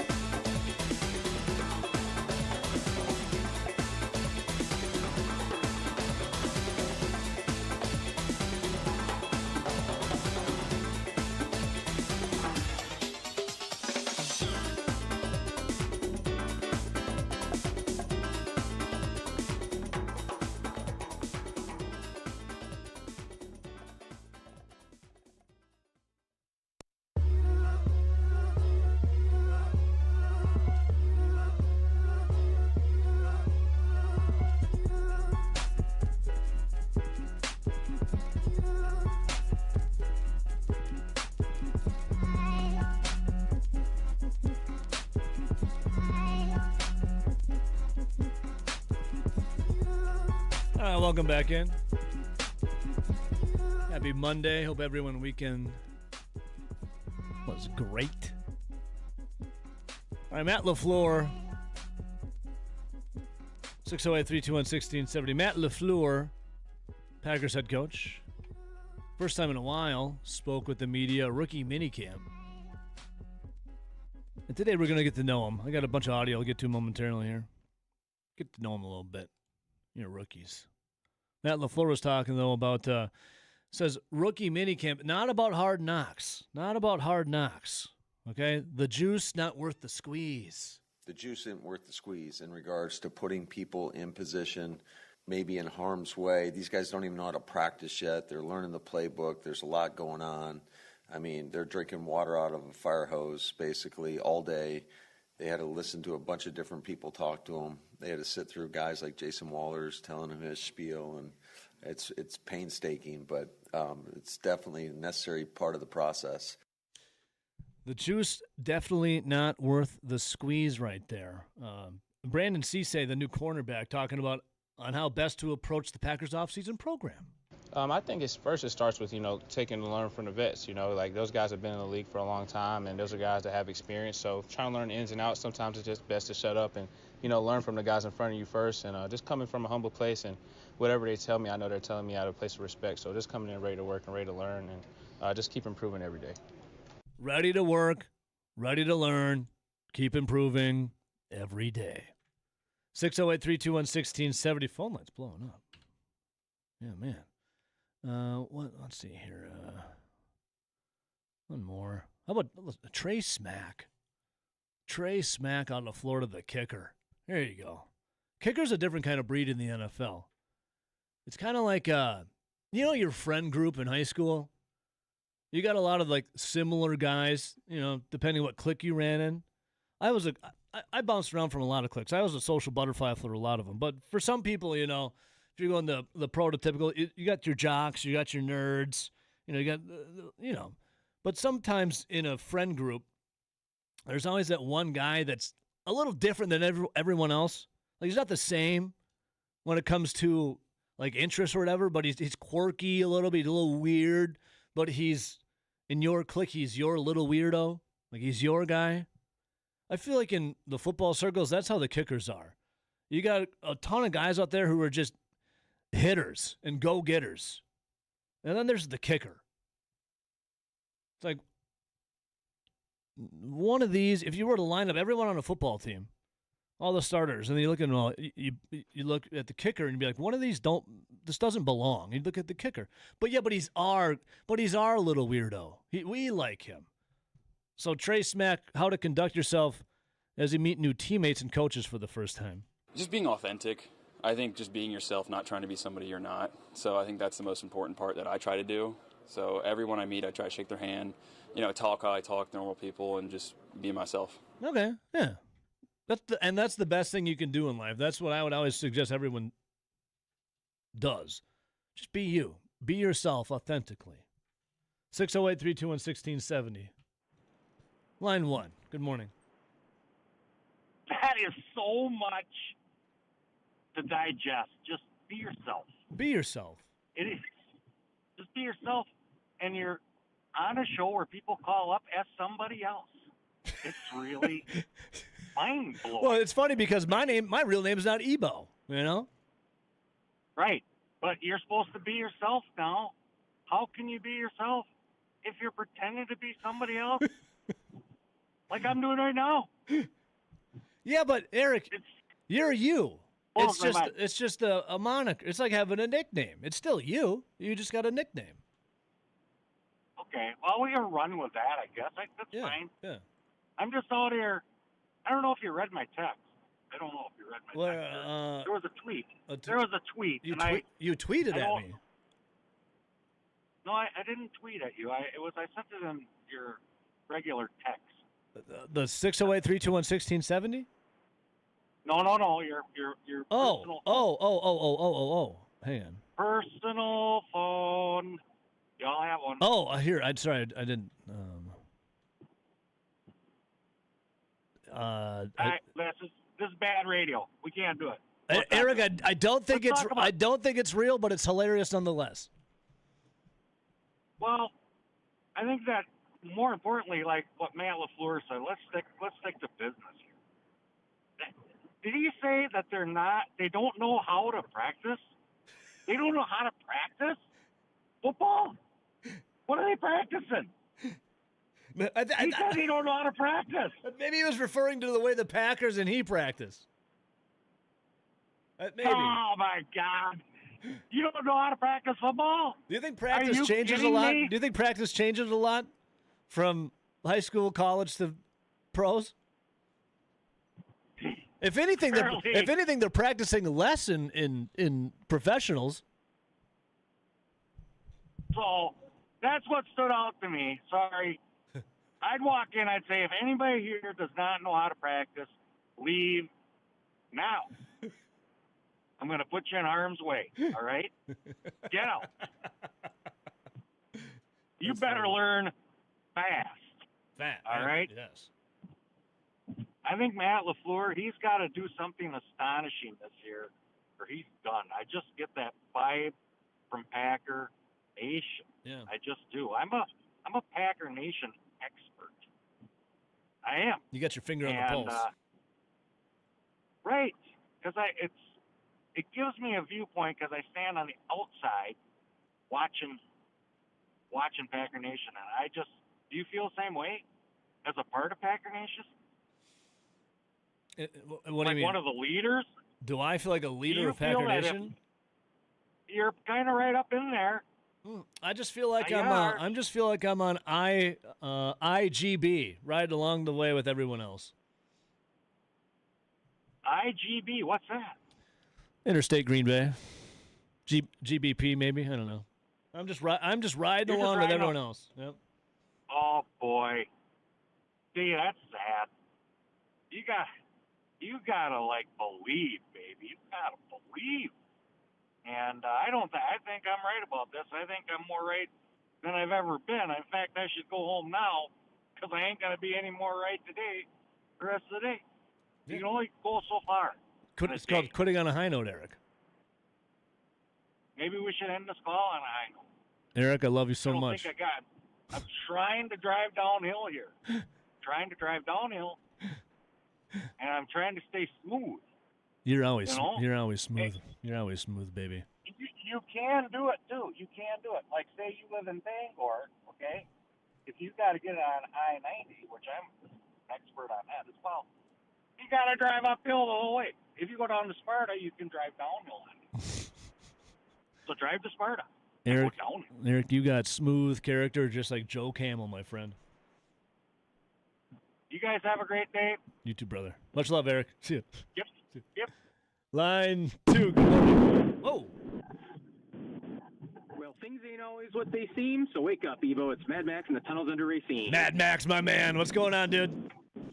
Yeah, how's it going? Yeah, I'm coming back from Green Bay over the weekend. I actually had a really good weekend. So, you know how we Catholics love our pilgrimages? I did a 22-mile walk on Saturday in Green Bay between two national shrines. So there's this one national shrine at the St. Joseph's National Shrine at St. Joseph's where we started, and then we ended at a place called Our Lady of Champion, which is a shrine of Mary just outside of Green Bay, which is actually, so the lore behind that is that you know the Peshtigo fires, and I think 1871 was around the same time as the Great Chicago fires, and the Peshtigo ones are actually more deadly. So basically everything in that area was destroyed except for one chapel, and just the lore behind that is that an apparition of Mother Mary came to this little girl to, warn people to repent, and that there was a disaster coming, and pretty much everything was untouched but the church. Uh-huh. And I'm, even as a Catholic, I'm skeptical of a lot of those stories because just because I think a lot of those stories are so old too, and just like even God's people can fall victims to psyops. I mean, there's psyops upon psyops, and it could always be like you always have to discern carefully whether it's demons, or false gods that are talking to you. But there is a war for and on your mind every day. There's always a psyop within a psyop within a psyop. Yeah, was. And then on this 22-mile walk, of course, I was talking to people about these things because I'm just a magnet for these types of conversations just wherever I go. So I ended up talking about tunnels and the CERN portal and just all kinds of things like that with people along the journey. And another thing I'll tell you, Ebo, is if you ever do something, if you ever go on some sort of trip where you're walking like 22, 25 miles a day, get an Airbnb with a hot tub after. Ooh. Because that was an amazing recovery. I bet it was, dude. I bet it was. And another thing I'll tell you is the rest of the group. I was probably there were probably like 7 guys in the house, and there was another house that we had with some other guys from the Milwaukee area that came up, and we all had a big cookout at the party. I'll say if you get me in a hot tub with about a 6-pack of Coors Lights and and with a group of like 8 guys, you're gonna realize that I have absolutely no filter in that situation. I love Most guys were prepared for it, but I think one guy got kind of freaked out with where I was taking the conversation. So I hope I woke someone up. Some people can't handle being shaken from the trance. Okay, they fight back. They do, yes. Mad Yeah, Max. for the Brewers, I missed pretty much all the games this weekend. Well, they won a except for series. Sunday game when Yeah, I they got won the back. They won a series. series, Yeah. but we gotta get some of these guys back. This offense is just brutal to watch, but it's pretty amazing though. I saw that they're still top 5 in team ERA, which is pretty remarkable because it's just no matter who the Brewers put out there. Just even if it feels like guys are regressing, the bullpen has its struggles. It's just like what they're still top 5 in ERA, so the pitching machine just keeps going on. And think of this. Here, I'll leave you with this, Mad Max, for a weird psyop on the brain. How in the world is Joey Ortiz and Garrett Mitchell the only ones getting RBIs for the Brewers yesterday? Think of that. That'll keep you up at night. Yeah, I don't know, man. Mad Max, I'm glad you walked 22 miles, shaking sheeple from the trance. Proud of you, brother. Yep. I'm still recovering. My legs are still recovering this morning, but it was worth it. A little stretch, a little banana, some hydration. All right, man? You take care, all right? Yep. Thanks. I see you, brother. All right, one last one quick before break. Line 3, good morning. Hey, morning. Mississippi Drew. This is pretty early for you. It is. Yes, it's not 9:55. No, hey, buddy, what's going on? Man, Eric just needs to drop. Eric, I know you're still listening. Just drop the charade, okay? You're the biggest closeted Packer fan in the whole world. Like, just come over to our side. This is a free pass. It's fine. Like, come on over. You don't even know your own players in your calls half the time, and yet over. you know most of what's going on with the Packers. So, just drop the charade.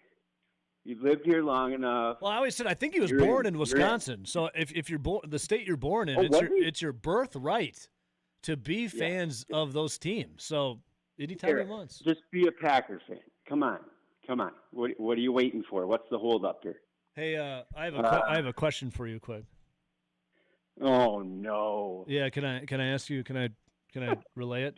Of course. This is from Goose Eggs 007. He said, "Ask Drew what if his back hurts from the bumpy ride in his Toyota, or is it just from laying around all day?" Well, laying around all day doesn't help. That's for sure. Well, I have an idea for him, by the way, because he hasn't gotten his truck traded in yet. So I was thinking, since he's this big golf guy, that he should paint it white, and then with all the divots everywhere, first of all, he's going to get better mileage, and it's going to look like a giant golf ball. There we go. So that'd be awesome. There you go.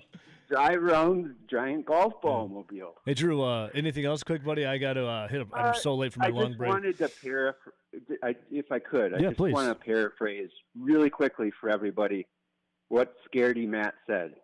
He said, they asked him the question, and then he said, well, I'm afraid of them getting hurt. Bad things could happen out there. I want their minds thinking of X's and O's and not what could go wrong and probably will. And fear, scared. Thank you, Drew. You're welcome. See you, brother. See you, man. All right, later. Mississippi Drew. Ooh, well, we're late for that long break, baby. And nice to hear from everyone. That's 608-321-1670. Matt LaFleur. We heard from him. We'll hear from more coming up next. Stay around.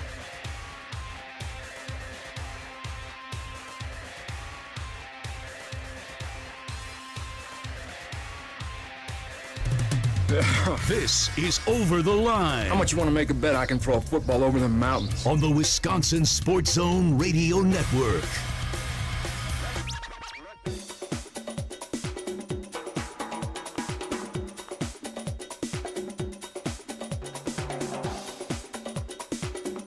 Over the Line will resume in 5 minutes.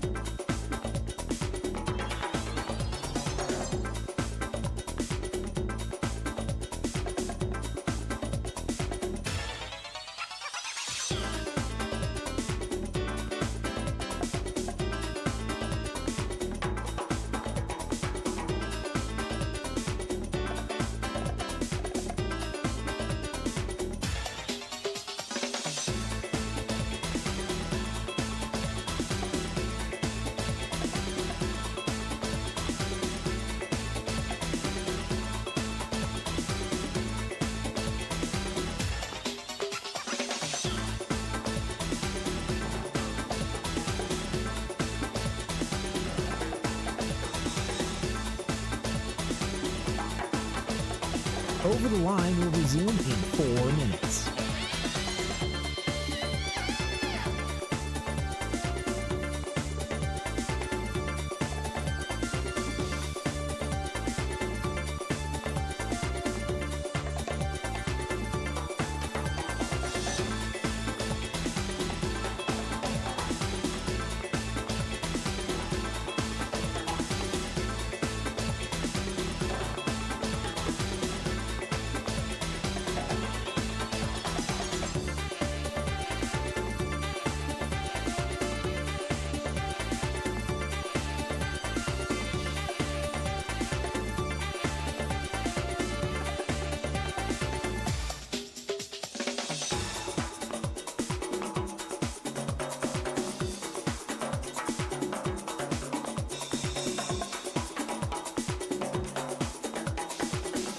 Over the Line will resume in 3 minutes.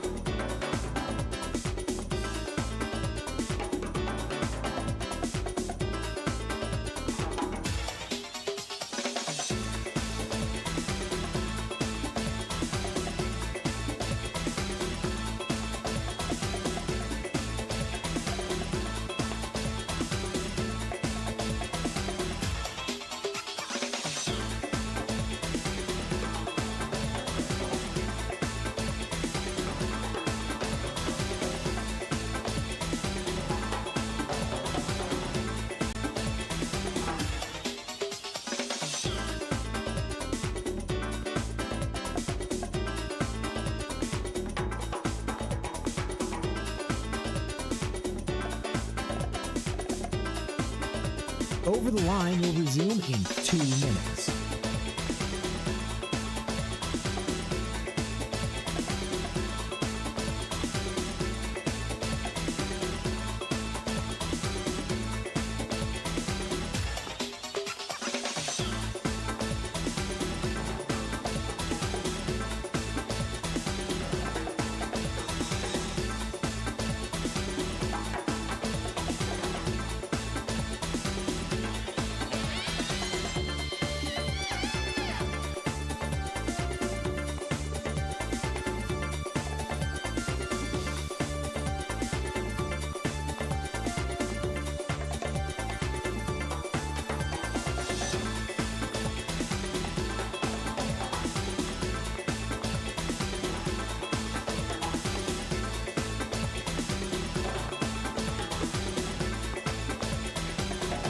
Over the Line will resume in 1 minute.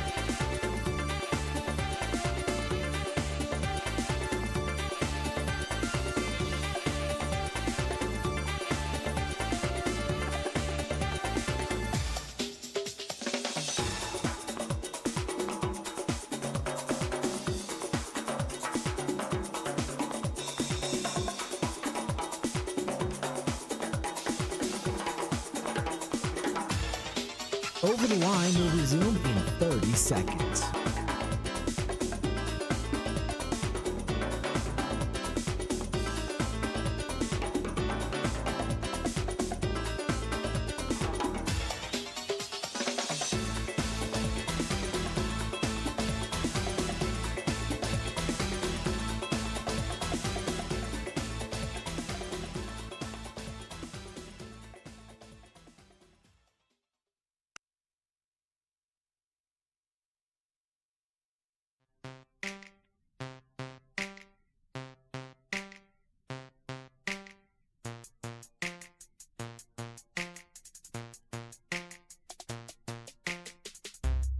All right, welcome back in. A little quickie right here. News of the weird upcoming.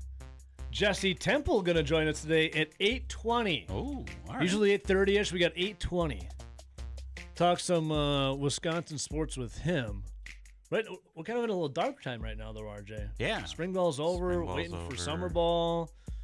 I think the line between Wisconsin and Notre Dame on September 6th at Lambeau was, I can't remember if it was 17 or 18 and a half.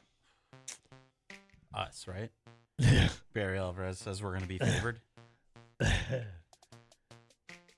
What do you want me to tell you here? Well, I like being honest, RJ. No, Notre Dame. Okay. Notre Dame. Well, I mean, more will be revealed. Greg Gard was talking over the weekend, so we got some Gardo. Oh, okay. Yeah. About resources and then about, shooting upcoming. We got some dapper Gard on the way. All right, 608-321-1671 to get involved. We'll get back to LaFleur, the Packers rookie minicamp, and Policy's Perspective. Policy's Perspective. The new monthly column by Ed Policy out. There are some interesting questions and answers in there. So we'll get to that momentarily. 608-321-1670. News of the weird coming up next.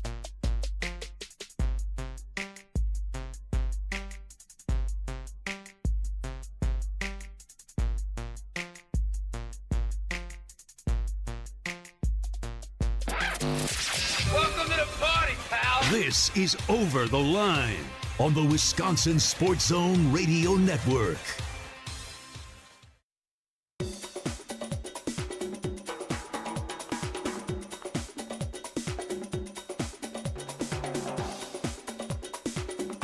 Over the Line will resume in 3 minutes.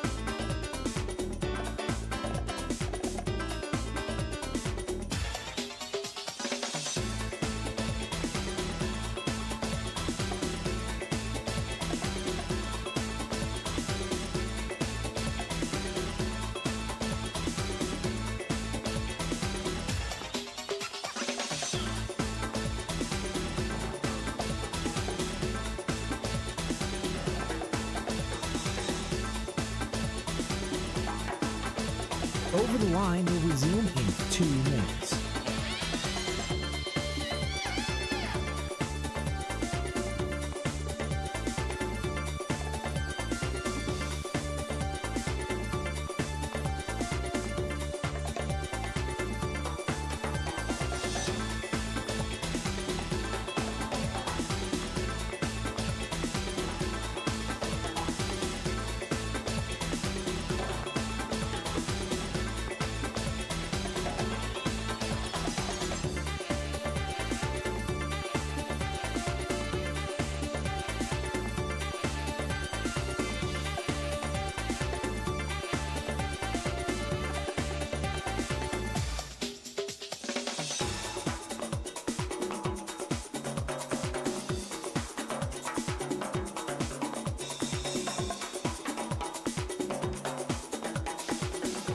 Over the Line will resume in 1 minute.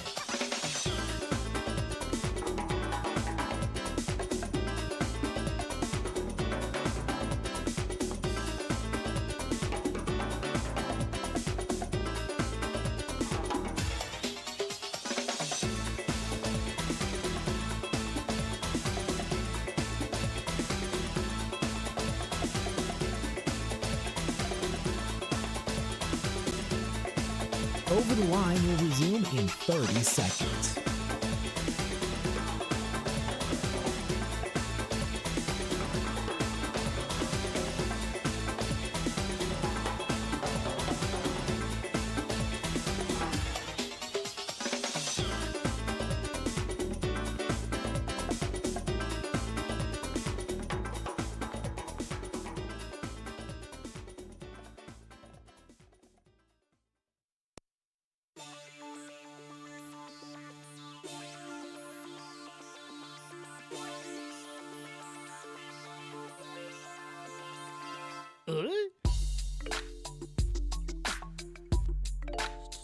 Wait a minute, Ma.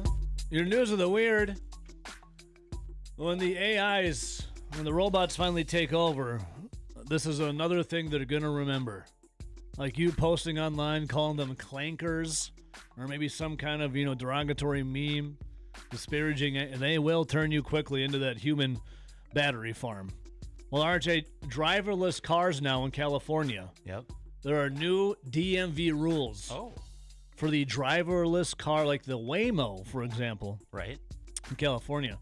For the first time, autonomous vehicles in California, for your news of the weird, like the robo-taxis, can be effectively cited for breaking traffic laws. What? Yeah, you heard me. Huh. Who are they going to ticket? Great question. I guess the company. The new DMV regulations allow law enforcement agencies to issue notices or traffic violations to autonomous vehicle companies when their cars commit moving violations. The rules also require companies to respond to calls from police, firefighters, and other emergency officials within 30 seconds. Let's see here. Changes come after several high-profile problems involving autonomous vehicles in San Fran include Waymo vehicles or stalling or blocking intersections. Remember that one we were had where it was driving on the train tracks straight towards a train with a passenger in it? And the passenger couldn't get out? They went into suicide mode. Under the new rules, AV companies can face penalties if their vehicles drive through active emergency zones. So there you go. Yeah, anybody can. Yeah, well now... Wait, who gets the ticket? The company, I guess. Okay, yeah. Well, they stop? Like, what do you do? How does an officer approach a... Let me see your hands. Your hands. How does one quickly... There's nobody in here. Who rolls down the window to give you the license and registration and proof of insurance? Ooh, that's a good one. Who's doing that? Do they just knock on the glass and throw the ticket in? And what does the person who's the passenger in the back, what do they do? Are they like, officer? I'm trying to get to the airport. Officer, you don't understand. I need some help. I gotta get to the airport now. How are you giving this car a ticket? Nobody's driving it. Well, sir, your car went through an emergency zone. I had control over it. I'm just trying to get... to do with this. Sir, my wife's pregnant. She's in the hospital. I said, step on it. Nobody responded. It went 25 and a 25. I'm missing the birth of my kid. What do you want me to do? Sir.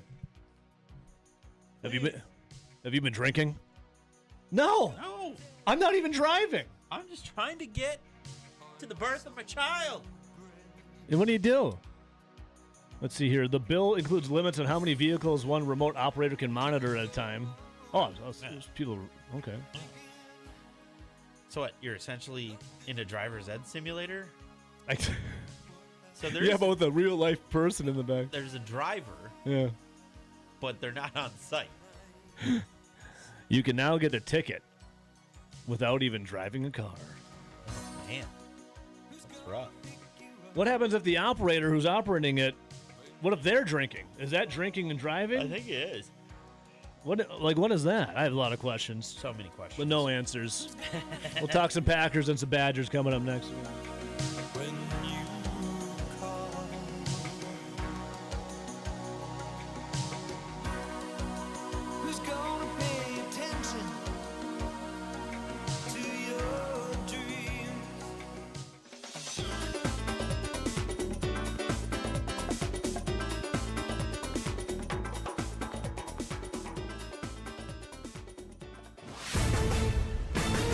This is a Wisconsin Sports Zone update. Well, over the weekend, the Milwaukee Brewers would take 2 of 3 over the Washington Nationals, but fall yesterday in the rubber match, 3-2. Milwaukee starting pitcher Logan Henderson, who was recalled Sunday from AAA, allowed 2 runs on 3 hits over 6 innings in his second start of the season. And offensively, Joey Ortiz and Garrett Mitchell would both have an RBI. Here's more from manager Pat Murphy.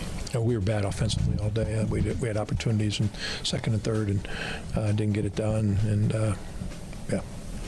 we weren't efficient. The Brewers now sit 18-15 on the year, second to last in the NL Central, but only 3.5 games out of first place. Now they're on their second leg of their road trip as they'll travel to St. Louis to take on the Cardinals today at 6:45. Turning to the Packers, they had their rookie minicamp over the weekend. Here's more from head coach Matt LaFleur. I think it's unrealistic to expect that they're going to know a tenth of what the vets know at this stage of the game.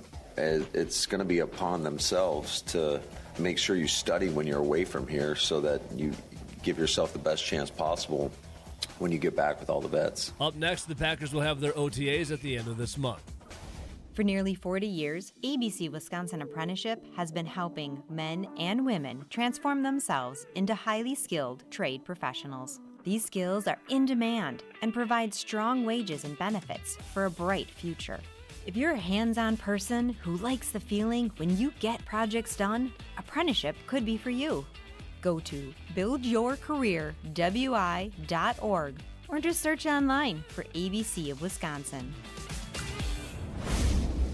Wisconsin football saw their spring practice close out. Next up for them will be summer workouts. Then before you know it, September 6th, they'll face Notre Dame at Lambeau Field. For the Wisconsin Sports Zone Network, I'm Ebo.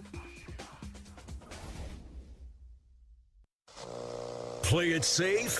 Nah. You gotta fight for your right. We don't abide by your rules. Sometimes it's okay to get unruly. This is Over the Line from the Alpine Liquor Studio. Alpine Liquors, Dane County's largest independently owned liquor store. Proudly serving DeForest and beyond.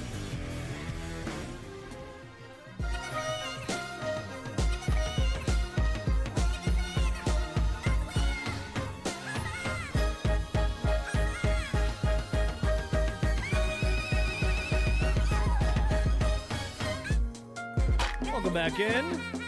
Happy Monday. Hope everyone had a great weekend. I know I did. Oh, where'd you go? Where'd you go, line one? I was just going to get to you. What do you waited through the sports flash. Couldn't let me say hello? 608-321-16. I mean, that's fine. I'm sure you're a busy person. But, man, you just had to wait 5 more seconds. That's all right. You know the number. Speaking of the number, I was looking at the text line here. At 608-321-1670. Mike in Sun Prairie had messaged in. Good morning, Mike. He said, hey, the local MMA fighter from Sun Prairie, Wes Schultz, won his UFC fight in Perth, Australia over the weekend. I saw that. Defeating Ben Johnston. So there you go. Shout out to Sun Prairie. Wesley Schultz getting it done. I was reading here, never had any doubt that he would pull out the victory on Saturday. Cool, man. Awesome. All right, 608-321-1670. Jesse Temple coming up here at 8:20. Usually bottom of the hour, 8:30. Jesse do a little rearranging. He said, I got some at 8:45. Could do a little earlier. I said, how about 8:20, Jesse? 8:20 sounds nice. All right, over the weekend, though, you had the Kentucky Derby. Packers rookie minicamp, though. Yeah, I'll take that. We had Matt LaFleur actually talking to the media. This is the first time he's talked to the media. I mean, he got his contract extension. And then, Brian Gutekunst got a contract extension. LaFleur got a contract extension. Russ Ball, I don't expect Russ Ball to really talk to the media. But Gutekunst didn't talk to the media until the NFL annual meeting. It took a while. Matt LaFleur hadn't. In fact, the only press conference Matt LaFleur was at when his brother Mike LaFleur got hired by the Arizona Cardinals. Matt LaFleur went out there to Arizona and Phoenix and sat in on his brother Mike's presser. Usually when you get like these contract extensions, you're sticking around, and Ed Policy, the new Packers president and CEO, you thought maybe there'd be something for them to, go out and say, hey, how about this? Didn't happen, though. Well, Matt LaFleur actually talked rookies minicamp and a couple other, some undrafted guys and some younger players were there. In fact, an older player was there. Chase Claypool was there trying out with the wide receivers. Packers did not sign the 27-year-old. He was one of 9 players to try out for them during a rookie minicamp over the weekend, and none of the 9 trial players were signed. Claypool was drafted 49th overall by the Steelers in 2020 at 58 career games, totaled 175 receptions, 2,261 receiving yards, 13 touchdowns. Had a promising start, but then hasn't played in an NFL game since 2023. Battling some injuries. Now he's healthy again. Tried out for the Packers. Oh, yeah? Nah. Their stable's full right now, I guess, after, Datavian Wicks leaves, Romeo Doubs leaves. We need now more time for Matthew Golden. Our guy Preppy Z said about Claypool, he looked overweight. Let's see, 6'4", 238 pounds with a 4.4 speed. But maybe that 238 is a little, maybe it ain't muscle. A little fat, maybe. No, but for rookie minicamp, LaFleur was talking about how the rookies and the undrafted guys, they need a few days to absorb. I think it's unrealistic to expect that they're going to know a tenth of what the vets know at this stage of the game. But you try to you set aside extra meeting time with the rooks when they get back here. And then I think what's cool is we've had a lot of meeting time with them yesterday and today, and that'll continue into tomorrow. It's going to be upon themselves to, make sure you study when you're away from here so that you give yourself the best chance possible when you get back with all the vets. Always got to be studying. Don't do what Jamarcus Russell did, one of the biggest busts of all time when the Raiders took him.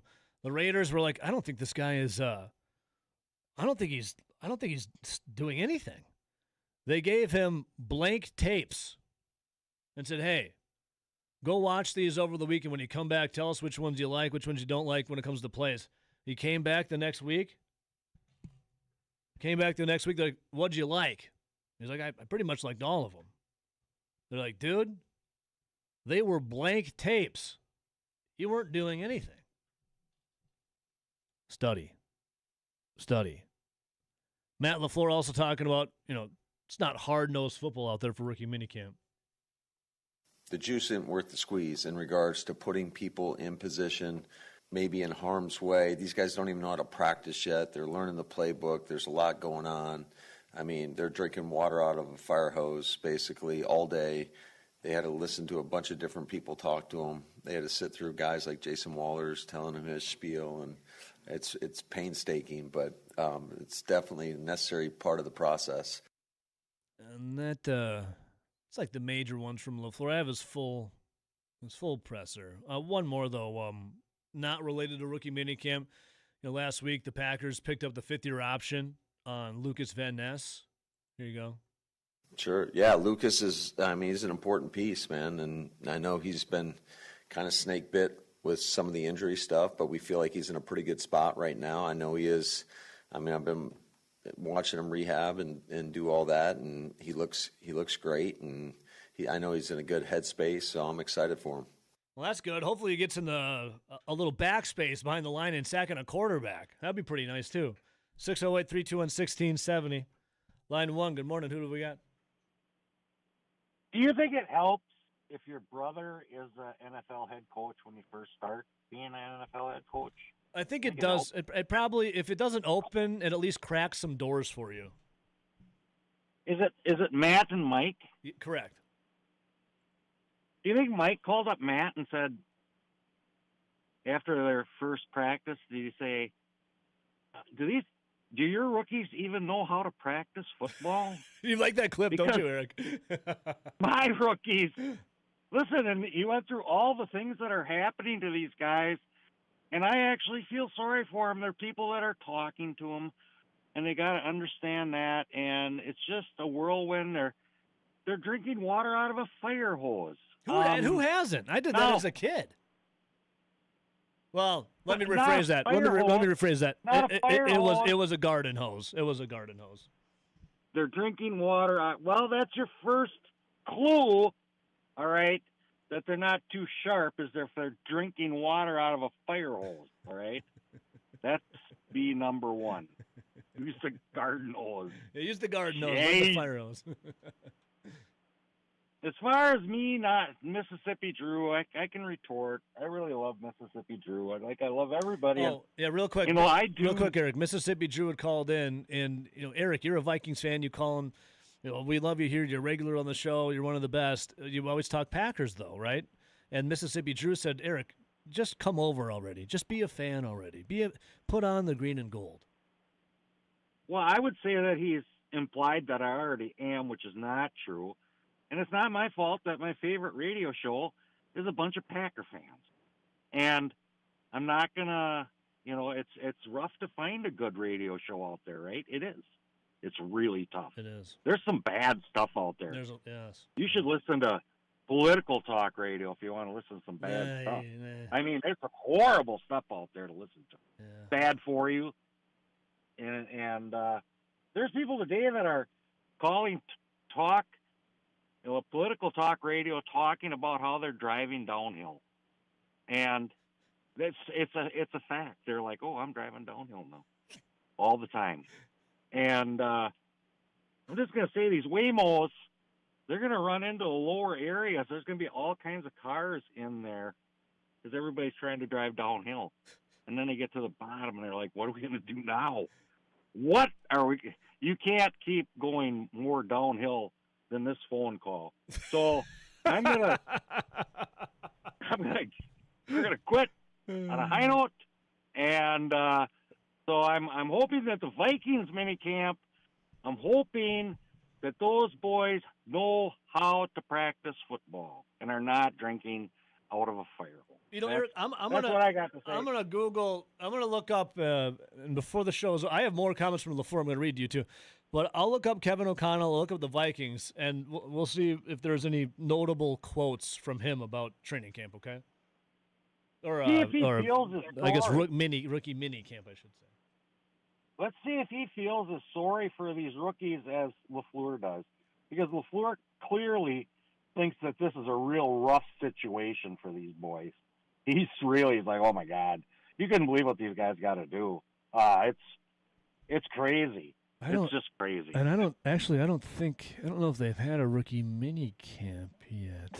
I'll look into it, Eric. They might not have had theirs. I'll look into it, though. Well, I hope the Packers have, because then he's talking about people aren't even there yet. Think about it. Eric? I'll let you know. I'll keep you informed, okay? I'll do a little keep me informed. I'll do a little digging. Thanks, bud. Right, see you, brother. See you, Eric. Yep. See you.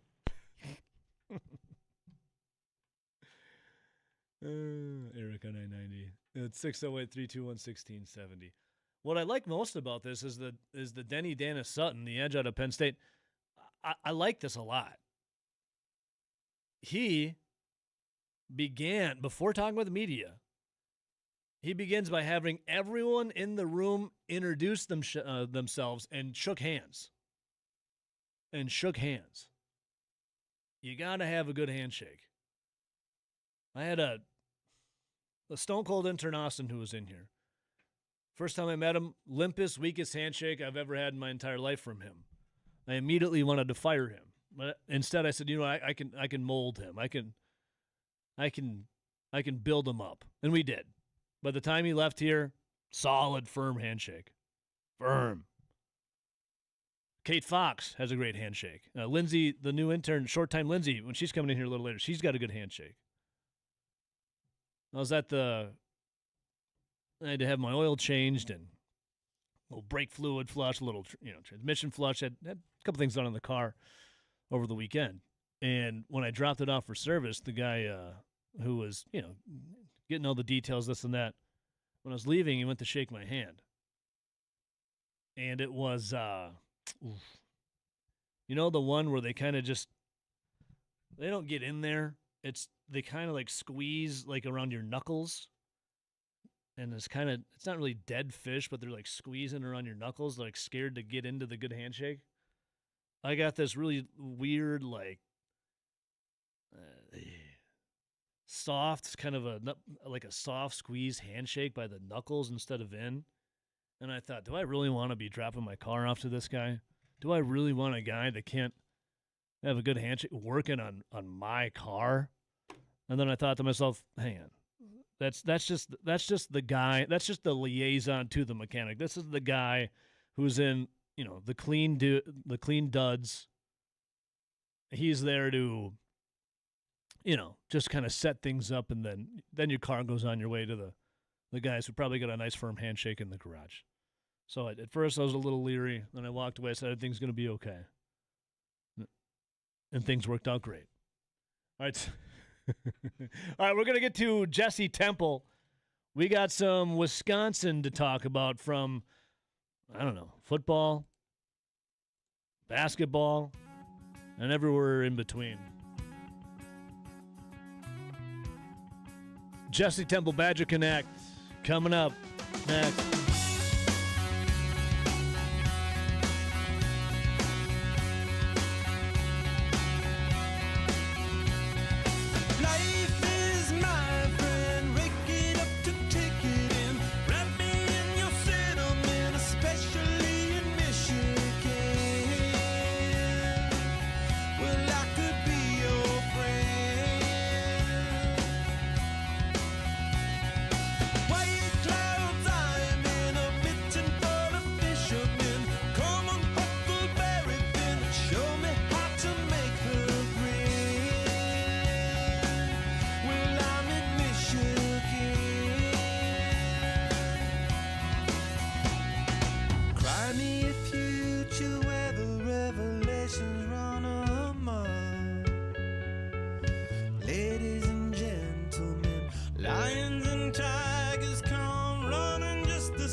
Mess with the bull, young man. You'll get the horns. This is Over the Line on the Wisconsin Sports Zone Radio Network.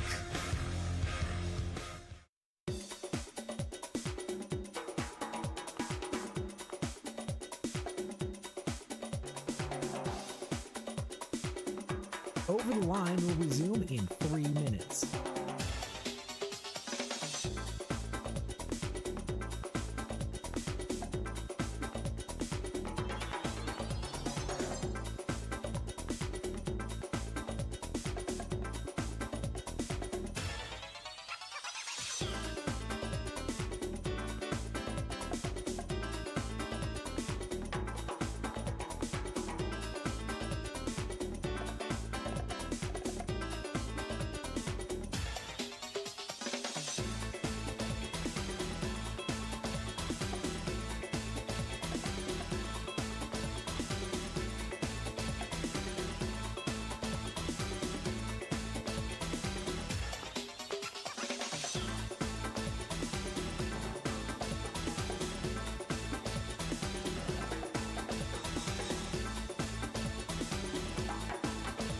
Over the Line will resume in 2 minutes.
right, welcome back in.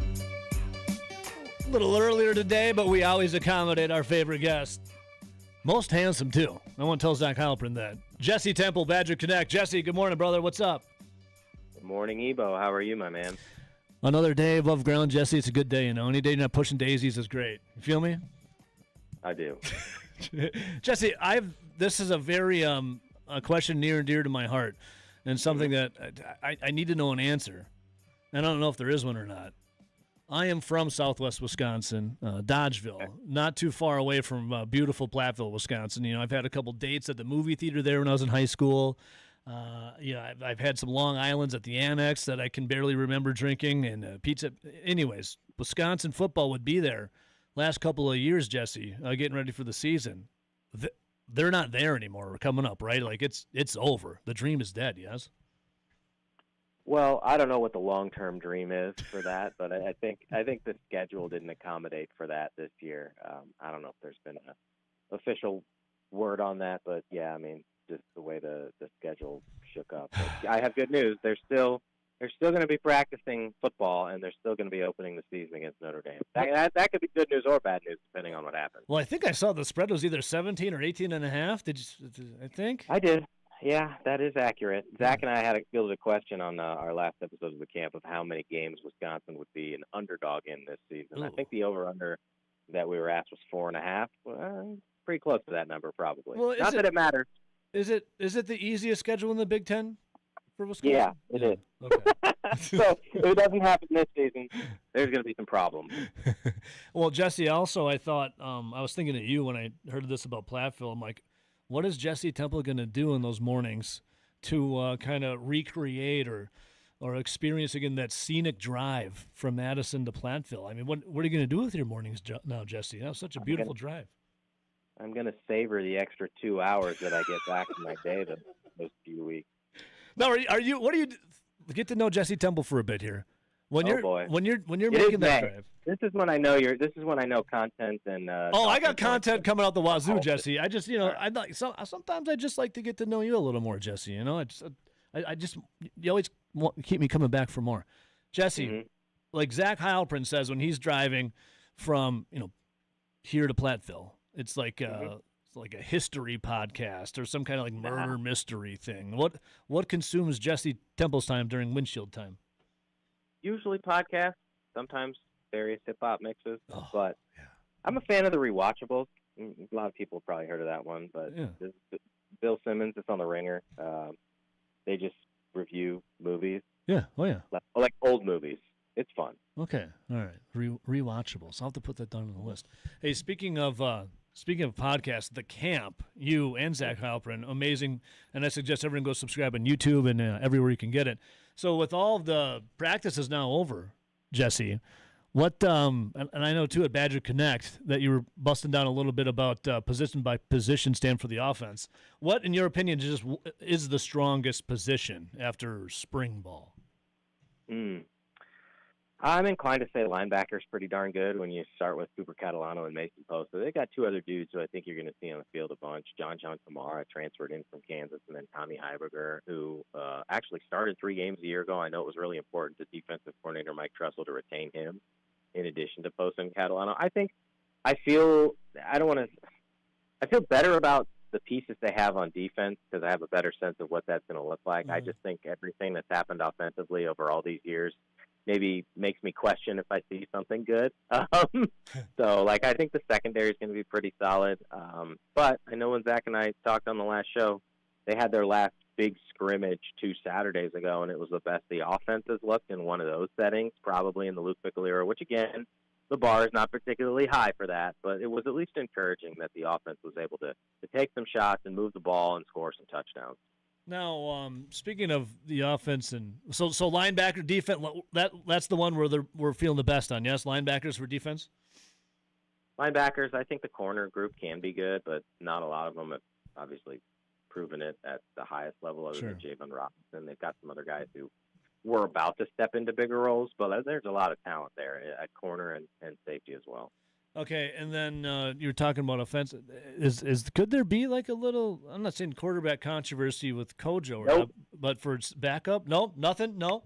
Oh, for the backup job, yeah. I mean, controversy is not probably the word that you use when it's for a backup quarterback job, but a legitimate competition, absolutely. I know Zach and I spent a lot of time talking about true freshman Ryan Hopkins and how good he was this spring. That does not mean that he's going to walk in and be the starter. That's why Colton Joseph was brought here, and they're paying him a bunch of money, and he didn't do anything to show that he wasn't worthy of being the starter. I think it's expectations relative to performance. I've never seen a true freshman come in at quarterback as advanced as this dude. And so he got to the point where not only did he bypass Carter Smith for the third-team job, but now he's splitting reps for the second-team job with Deuce Adams. Really? And I wouldn't be surprised if Ryan Hopkins, if he continues on this trajectory, can earn that job. That doesn't mean he's going to play, but I'd also say based on the past history of, multiple decades, they usually need their backup quarterback. Mm-hmm. I had nightmares about Braden Locke still. I sometimes wake up screaming because of night terrors. But does it look better, not like marketably improved, markedly better than it did, the past couple of years with backups? I know it's just spring ball, but. I mean, with backups, who the hell knows, dude? Okay. I mean, all right. Okay. I just don't want to have Braden Locke hurt me again. I think Ryan has a chance to be a pretty special quarterback, but I'd be more intrigued about what's Colton Joseph going to do here. I think if you just look at the starting quarterback that they've had, his mobility, athleticism, strength, and decision-making and arm strength, there's a lot of things to like about him. My biggest concern would be a big part of his game is getting out on the move and making plays with his legs. Are you going to be able to do that a dozen times a game in the Big Ten? They acknowledged, so as I asked Jeff Grimes about this, the offensive coordinator, how do you decide what to do with him? And he said, when you're going to go and get quarterbacks like that, and really the rest of the room, you've got to be committed to running an offense that caters to their skill set. But there's a lot to like about him, and I think he improved over the course of the spring in terms of his confidence and leadership, and really his ability to read what the defense is doing and make the right check. Okay. Jesse, when's summer ball starting up? Summer ball for Badgers what? Or football? Sorry, like when are they getting back at practice? When a little reprieve right now? Yeah, I mean they'll do their summer conditioning, and then obviously that always leads into Squat Fest at the end of June, which is it's its own thing. But yeah, I mean there's short breaks. I know there's this thing called finals and class and all that stuff. Yeah. But they'll be back at it very soon, and then of course, Big Ten Media Days is at the end of July, and then they'll be starting fall camp very soon. Oh, where is it? Chicago or Indy? It is Chicago, I believe. Yeah, that's a little shorter drive time for you there. Jesse, proverbial gun to your head: 17 or 18.5 points, just for fun. Just for fun. September 6th, Lambeau Field, Wisconsin, Notre Dame. 17 and 18.5. Badgers cover. Oh, man. Just for fun. We won't hold you to it. Let's say they cover, because it's no skin off my back if they lose by 16. We'll take it. We'll take it. Just for fun. And then other than that, Jesse, I saw Greg Gard guarding for cancer was on Friday. Garda was talking about some having the best shooting guards, and then there was talking about the coffers. When it comes to resources, they say they've gone up, but guess what? The market has also climbed, and the competition. Yep. I don't know. Wisconsin is just going to be like we're always going to be, not the obviously not the blue blood, not have the big coffers like everyone else, but we still rely on the coaching system and the talent to take us fourth or better in the Big Ten, maybe in March Madness. Here's the thing. I think this conversation comes up, and it's like, Wisconsin doesn't have any money. They can't afford to construct a roster. First of all, that's not true. They've got money. They've got more money than they did a year ago, but there's a couple problems in trying to figure out what this all means. Is you don't know how much money these other schools have, and I think it's safe to say that there's a fair number in the Big Ten that have more money. But, yeah, I mean, development and making these guys better over the course of a season has been the strength of Wisconsin, even predating Greg Gard. You got to be able to pay the money to get talent up front and then make sure that team can perform well over the course of a season. Nick Boyd was expensive, okay? Don't want to act like they went and got the 12th guard available on their board and underpaid him. You have to pay up for quality. You get guys like Owen Foxwell, who's going to be a 23-year-old point guard from Australia, Ian Elmer from Miami, Ohio. He came off a visit from Baylor. Well, Wisconsin's got to be able to afford that. You retained Nolan Winter. That ain't cheap. So they've got some money, obviously, but relative to some of these other schools, probably not on the same playing field, and that's where you got to be a really good coach and develop these guys. And that's what Gardo is. Jesse, last thing for you. BadgerConnect.com. Badger Bites. What do we got upcoming? So much. Let me plug the one that ran last Wednesday. I was able to sit down with Nolan Winter, since we were just talking about basketball, where we discussed his decision to return to Wisconsin for his senior season. The one this week is actually me trying to hit softball pitcher Shelby Jacobson. It works out well because Wednesday is the start of the Big Ten softball tournament. The softball team's actually really good, and that's when this video is going to run. The premise was I get 9 swings, which would likely going to be 9 whips and a full inning. So see if she can strike out the side. I won't give away what happened. It didn't go well for me, but that's the next Badger Bites. We have 2 more that are already ready to go. One with the new football director of scouting and player personnel, Darius Hicks, where we get to know him and what he's planning to do at Wisconsin. And then I talked with Chris Brooks Jr., who's a senior wide receiver, about his path. And then I tried to catch some passes out of a jugs machine. Man, those things come out pretty fast, I'll say that. They got you doing everything, man. I'm curious because the Madison Nightmares, which is, the Madison Mallards, the Madison Nightmares, which is the women's softball, I wanted to, instead of doing the first pitch, I wanted to do the first swing where I stand up there and the pitcher rifles one in. What's it like when you see that underhand softball just whizzing at you? What's it like? I'm just going to tell you right now, you would swing and miss. I can almost guarantee it. I believe that, but do you want to get out of the way? Is it fight or flight? I can at least speak to Shelby Jacobson, who's their best pitcher. She puts it where she wants it to go. Okay. It's just super fast, but then she'll throw in a changeup, and I'll miss by 16 feet, and I didn't even know that was possible. So and then the rise ball. It's hard to deal with all those pitches. You don't understand or appreciate how tough it is to hit a softball. I bet. Well, Jesse, you never miss here on Mondays. We love you, man, and have a great week. Badger Connect, Jesse Temple on Twitter. Much love, Jesse. Talk to you later. Thanks, Debo. See you, man. There you go, Jesse Temple. I'm telling you, Madison Nightmares. I asked Sam, the GM of the Mallards and the Nightmares, and I said, Sam, she wanted me to do first pitch. I did. They ended up winning the entire the league, the championship. So I kicked off that, that campaign for them. I don't mean to take credit, but I'll take a little. I said I would love to do the first swing. Get me up there and give me the one. Give me the woman that's got the biggest rifle on her. I can just. She said no. She said no to a lot of my ideas. Like one of mine was I wanted. They did the world's largest old fashioned. I wanted to zip line, Maynard zip. I wanted to zip line down and then flung myself off the zip line and into the old fashioned. She said no. We'll get her to say yes one of these times. 608-321-1670. Line 1, good morning. Good morning, Ebo. Thank you, Don. Hello. How are you? They got Jesse doing all kinds of stuff. Jesse is the man of the people when it comes to Badger Connect. He's doing everything. I'm jealous, kind of. Yeah, I'm kind of jealous. Like from the radio community perspective, right? Can we throw a hat into the ring? Like, can we get Z out there in his goalie pads?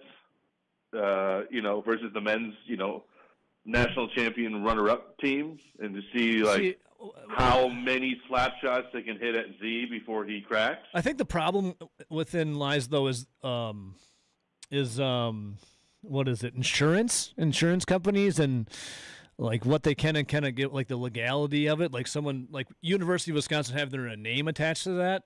I say we just get Z and the D out there, and then we find some amateur who used to be really good at hockey and can slap shot at like 90 plus, and then have him do that. That way he doesn't have to sign anything. There we go. I like that. And then in terms of taking batting practice, I don't know. Z might be pretty good at that. It sounds like he and a couple of the other guys. Yeah, he's a pretty good baseball player. Yeah. You gotta watch out for that. You know what I want to do? Because you were a base in cheerleading for Wisconsin. Yep. Is it the movie in Dodgeball, the Justin Long character? Remember he's going out for cheerleading, and they have him. It might be Rebel Wilson. One future. He's the base, and he's got to hold up like a 400-pound Rebel Wilson. Maybe I want to see Z do that, but to Dave from Monona, like do something like that. Z's got to hold him up. Yeah. That would be something. Anyways, I don't know if Dave has the balance for it. Think about the biomechanics. And I don't think Z's got the strength for it. Yeah, I don't know if anybody does. Hey, when it comes to the Nightmares, do you remember the first time their coach ever came on the program and just like immediately started bitching about pay? Did that get resolved? Well, they won. They won it all, and she's returning, so she's coming back again for this season. So, I don't know. That tells me that we're at least at a point at which all the players didn't quit and realize hey, $20,000 is not worth it. But she also works for was it Oklahoma? Yeah, I think she works for Oklahoma softball as well. Okay, so this is like the summer league version, but it's a professional league, so it's not like it's probably offensive to say it's like the other team in town, right? This is a professional league, not a summer baseball classic, right? Yeah, I gotta look into that. And I'm putting you to the test here. I think I'll ask Sam. I'll ask Sam when she comes in next. There you go. It's semi-pro. It's semi-pro. Okay. Yeah. Well, there you go. Well, hey, Jesse's recap of kind of like where things stand for Wisconsin football post spring ball. 4.5 games that we're underdogs in. With this schedule, that was kind of surprising to hear. Because Notre Dame, you look at the schedule, Notre Dame's the only team that on any other year would have been circled, right? Like that 2023 schedule was super light too, but even then we had 2 or 3 games that you would circle. So I think Wisconsin might surprise some people, Evo. We might be staring down the barrel of 8 or 9 wins. Hey, I'll take staring on the barrel of 8 or 9 wins. That means you're getting in a bowl game. I'll take that. Well, let me see. Notre Dame, what do you think? Badgers 17, 18.5 point dogs already. Yeah, we're gonna lose, but I love taking Wisconsin to cover. Western Illinois, Eastern Michigan, win-win. Win-win. Penn State at Penn State. Who knows, man? That's a program that's in chaos. At Penn State, maybe it's a loss, but that's not a program. That's not Penn State of 2 years ago. No. Versus Michigan State. Win. At UCLA. Win. Versus USC. Toss-up. Home game. Win. At Iowa. Loss. Versus Rutgers. Win. At Maryland. Win. At Purdue. Win. Versus Minnesota. Win, baby. How many was that? I stopped counting. How many was that? I don't know, man. 12, I don't know, but it was. 12. But I don't know, but it was a good bowl game. I'll tell you that. Yeah, that's the called ending winning. Is going to be That's electric. winning. The ending stretch is going to be electric. Did you see the news with Minnesota's quarterback? No, what happened? It's like the first time in decades that they have a dark horse Heisman guy at quarterback, right? Drake Lindsay's like 6'5", 230. He's probably going to be he's on a pro trajectory, let's put it that way, right? Oh. Goes down to his hometown in Fayetteville, Arkansas, and he goes to this place called the Yeehog, right? And the Yeehog, just to linger on this, because this is a fun part of the story, the Yeehog's got like a 2.7 out of 5 stars on Google Maps. And then you look at it, and it's like the bouncers just kick the crap out of everybody. Hell yeah. And they've got photos of their bouncers, and it's like, man, if you do something wrong at the Yeehog, they are dragging you out back, and they're putting a beating on. They are going to beat you at the hog, okay?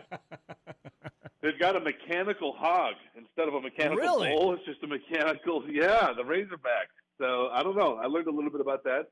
But anyways, you fast forward to this summer, Drake Lindsay's down there in his hometown, that's where he's from, and he's got 3 fake IDs on him. And he goes to the Yeehog, and these bouncers that kick the crap out of everybody are looking at this guy, and they said, "You're the local kid that left town, didn't you?" Oh. Boom! Locked up in the slammer. No. Why do you have 3 fake IDs? Why 3? Well, he had at least one on him. I think he admitted to having 2 others. So why would you admit to that? Why would you? Yeah. So, anyways, he's being charged with possession of a fake, which I believe is a felony. Oh. And of course, PJ Fleck likes to uphold a high moral standard for all of his players. Sorry, is it called an elite standard? Be elite in Minnesota? the elite standards. So we're going to see here down the stretch if he's going to enforce this on his potential Heisman hopeful quarterback. Vegaman. You know how I know that Colton Joseph, Kojo, is going to be really good for Wisconsin? Got a cool name.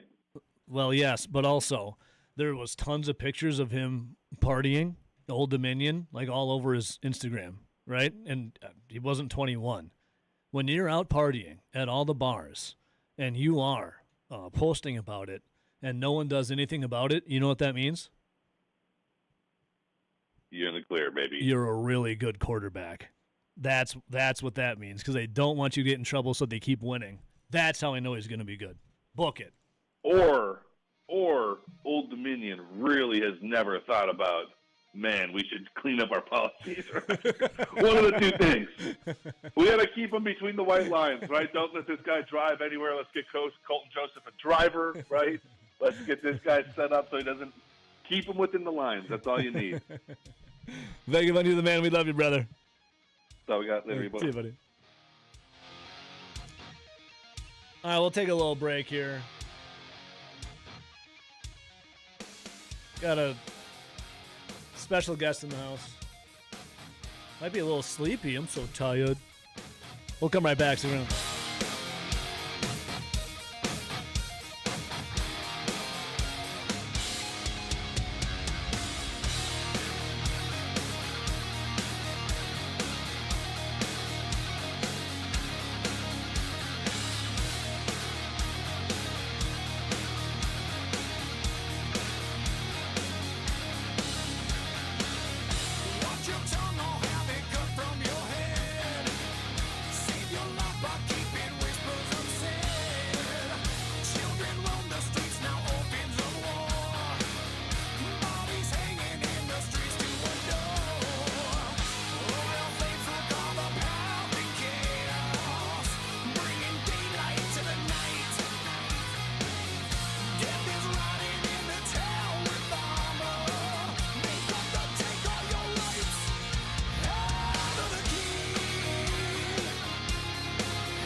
Crazy. This is Over the Line. You ever heard of the healing power of laughter? On the Wisconsin Sports Zone Radio Network.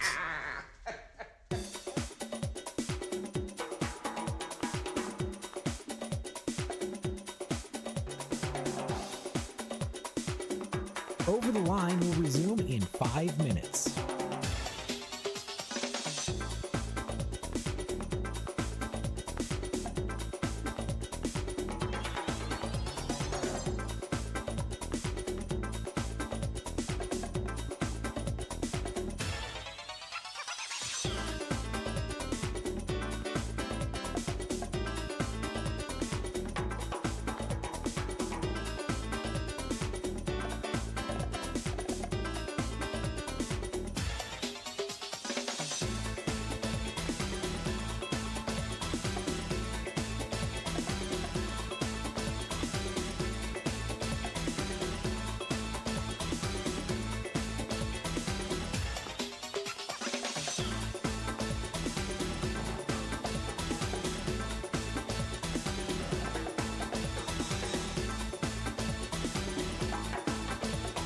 Over the Line will resume in 4 minutes.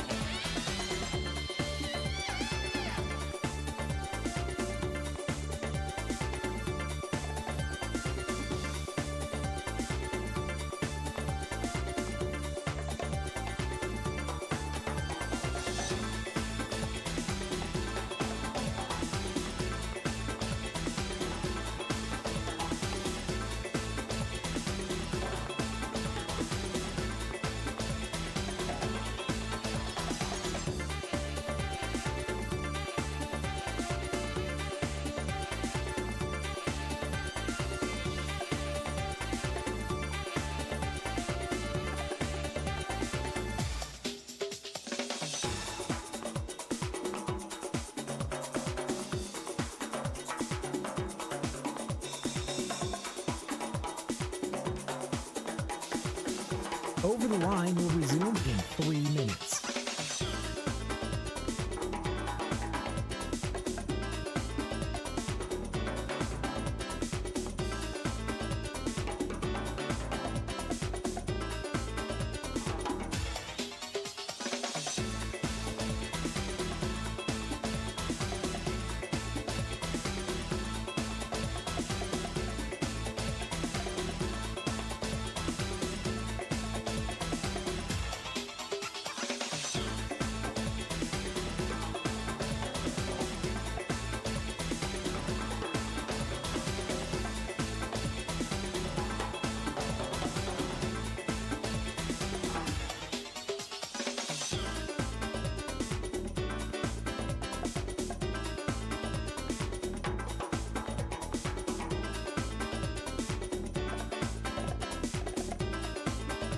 Over the Line will resume in 2 minutes.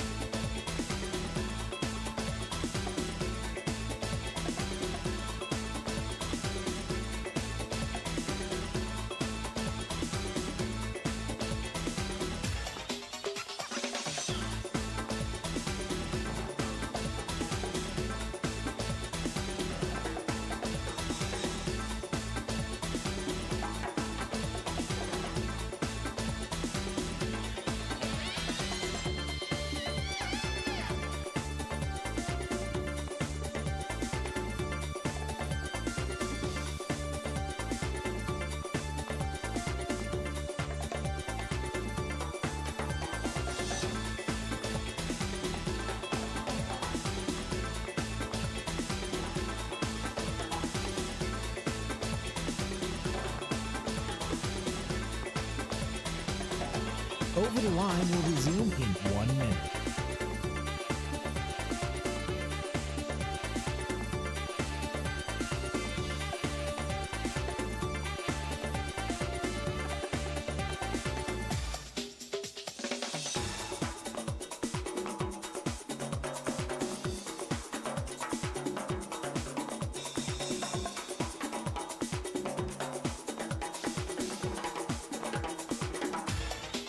Over the Line will resume in 30 seconds.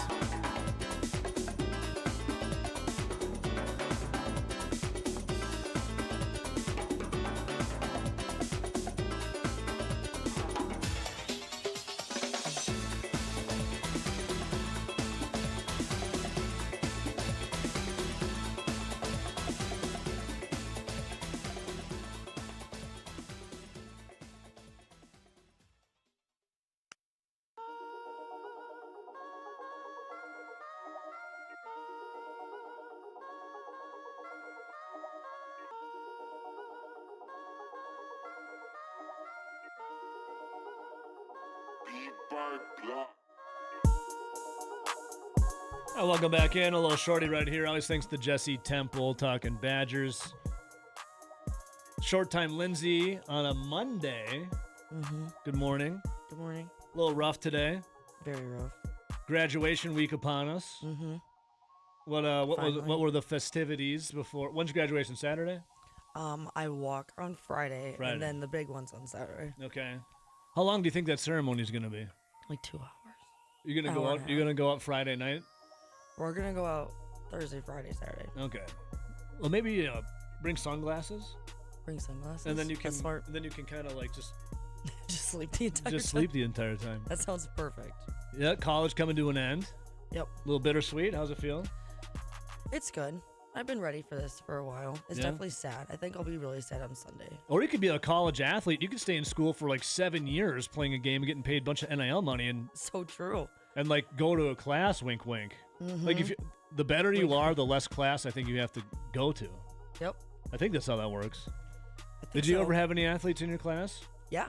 Were they there? Nolan Winter was in my class. Oh, really? I'm a sports comm certificate. It's like a minor. Yeah. He was in a lot of my classes. I don't know who any else. I know he was because he's super tall, so I recognize him. And he would show up. He would. Oh, okay. Like the first week. What about the other weeks? Probably the first and the last week, and I don't think I saw him very much in between. Was especially it around basketball season. Was it an online class? No. In person. Maybe for him it was. You know, we don't want to throw Nolan under the bus at all. Probably an online. We have no class. idea. An online class for him, I bet. gotta get those grades up so you can play basketball. Mm-hmm. They put the student and student athlete. Mm-hmm. All right. And the teacher loved him, so he probably gave him anything he wanted. Maybe like an A. Yeah. All right, 608-321-1670. We got some Packers out. We're going to get to know, played some LaFleur, played some of the newer guys. We're going to get to know rookie minicamp over the weekend, some of the new players that are now here for the Green Bay Packers. There's one interesting one of how they like their steaks done. You always have to have fun on social media sometimes with them. Mm. So we'll get to a lot of comments from the rookie minicamp. We'll do that on the way. Stick around. Hey, let 'em do it again. Yeah. Hey, you said you were my friend. Hey, turn me upside down. Oh, hey, feeling so.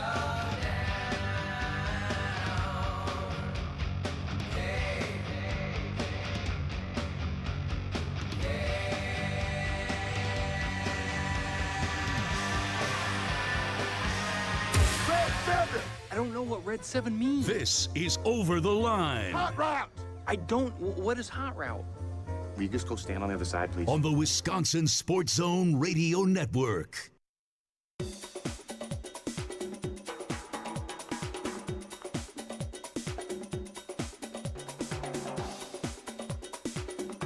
Over the Line will resume in 3 minutes.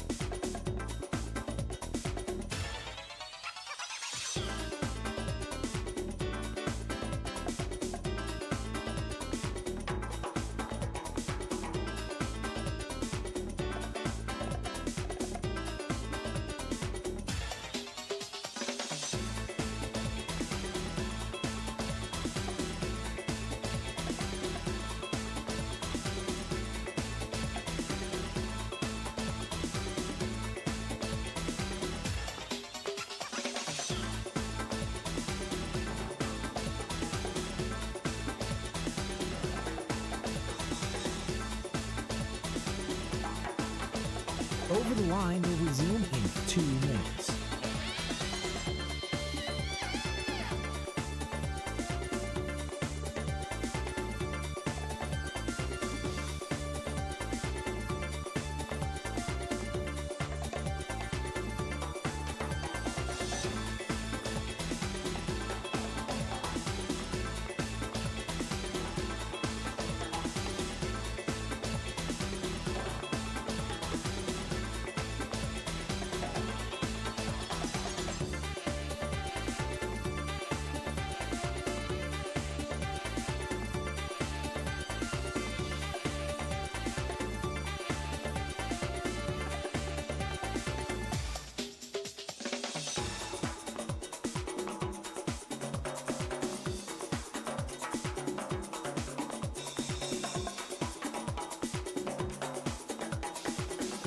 Over the Line will resume in 1 minute.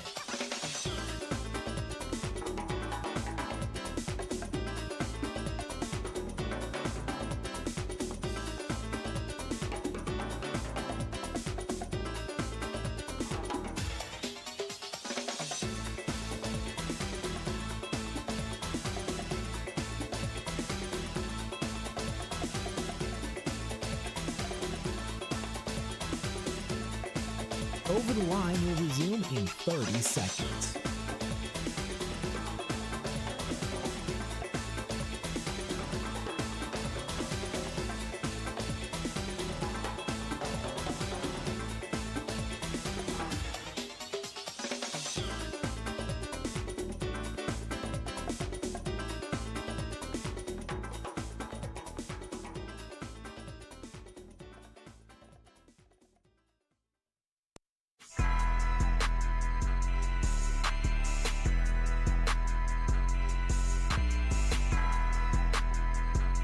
All right, welcome back in.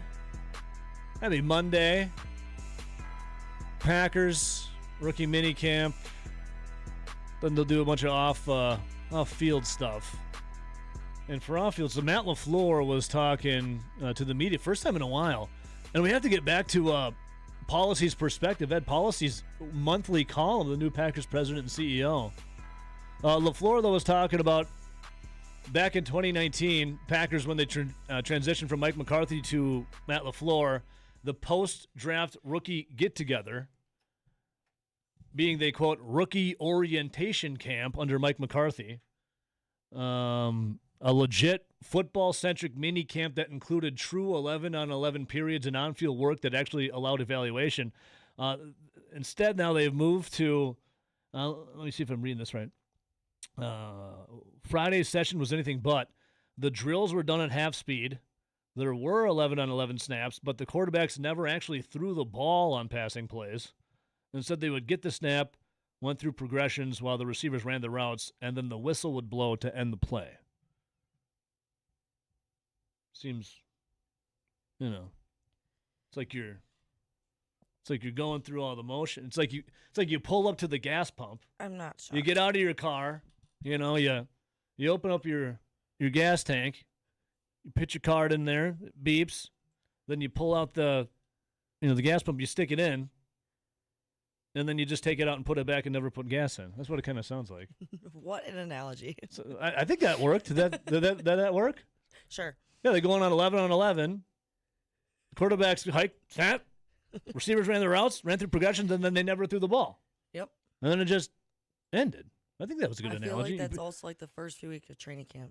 They just don't do anything. You pull up, to the gas pump. You do everything you need to do, except you just don't put gas in, and then you put it back. Like, oh, okay. Yeah, we're done. Caller, where'd you go? All you got to wait is 2 more minutes. I would have got to you. Oh. Caller, hang on, okay? Don't leave. I have to take a break in less than a minute. I have to. Network obligations. Then it's the 2 minute, and then I'll get to you. WKTY, we love you guys up in La Crosse. We'll see you tomorrow. Everyone else, we'll continue on. Can you keep them in the dark for a while? Can you hide the path away in the world? Oh, Mama,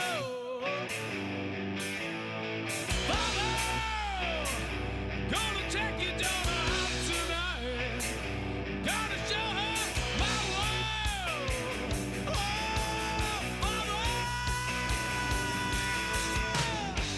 not about to see your life. But if you wanna find hell with me, I can show you what it's like.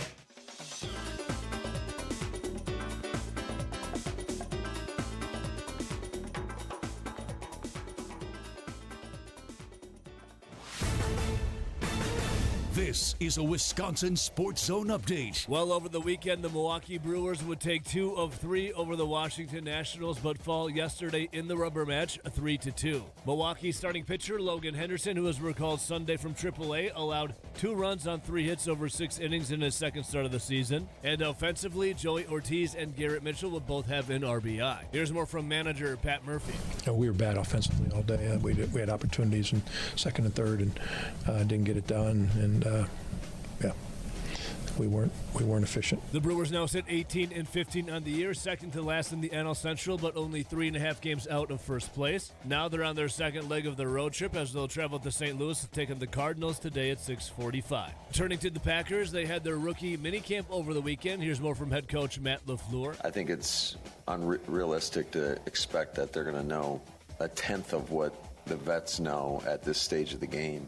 It's going to be upon themselves to make sure you study when you're away from here so that you give yourself the best chance possible when you get back with all the vets. Up next, the Packers will have their OTAs at the end of this month. For nearly 40 years, ABC Wisconsin Apprenticeship has been helping men and women transform themselves into highly skilled trade professionals. These skills are in demand and provide strong wages and benefits for a bright future. If you're a hands-on person who likes the feeling when you get projects done, apprenticeship could be for you. Go to buildyourcareerwi.org or just search online for ABC of Wisconsin. Wisconsin football saw their spring practice close out. Next up for them will be summer workouts. Then before you know it, September 6th, they'll face Notre Dame at Lambeau Field. For the Wisconsin Sports Zone Network, I'm Ebo. Play it safe? Nah. You gotta fight for your right. We don't abide by your rules. Sometimes it's okay to get unruly. This is Over the Line from the Alpine Liquor Studio. Alpine Liquors, Dane County's largest independently owned liquor store, proudly serving DeForest and beyond.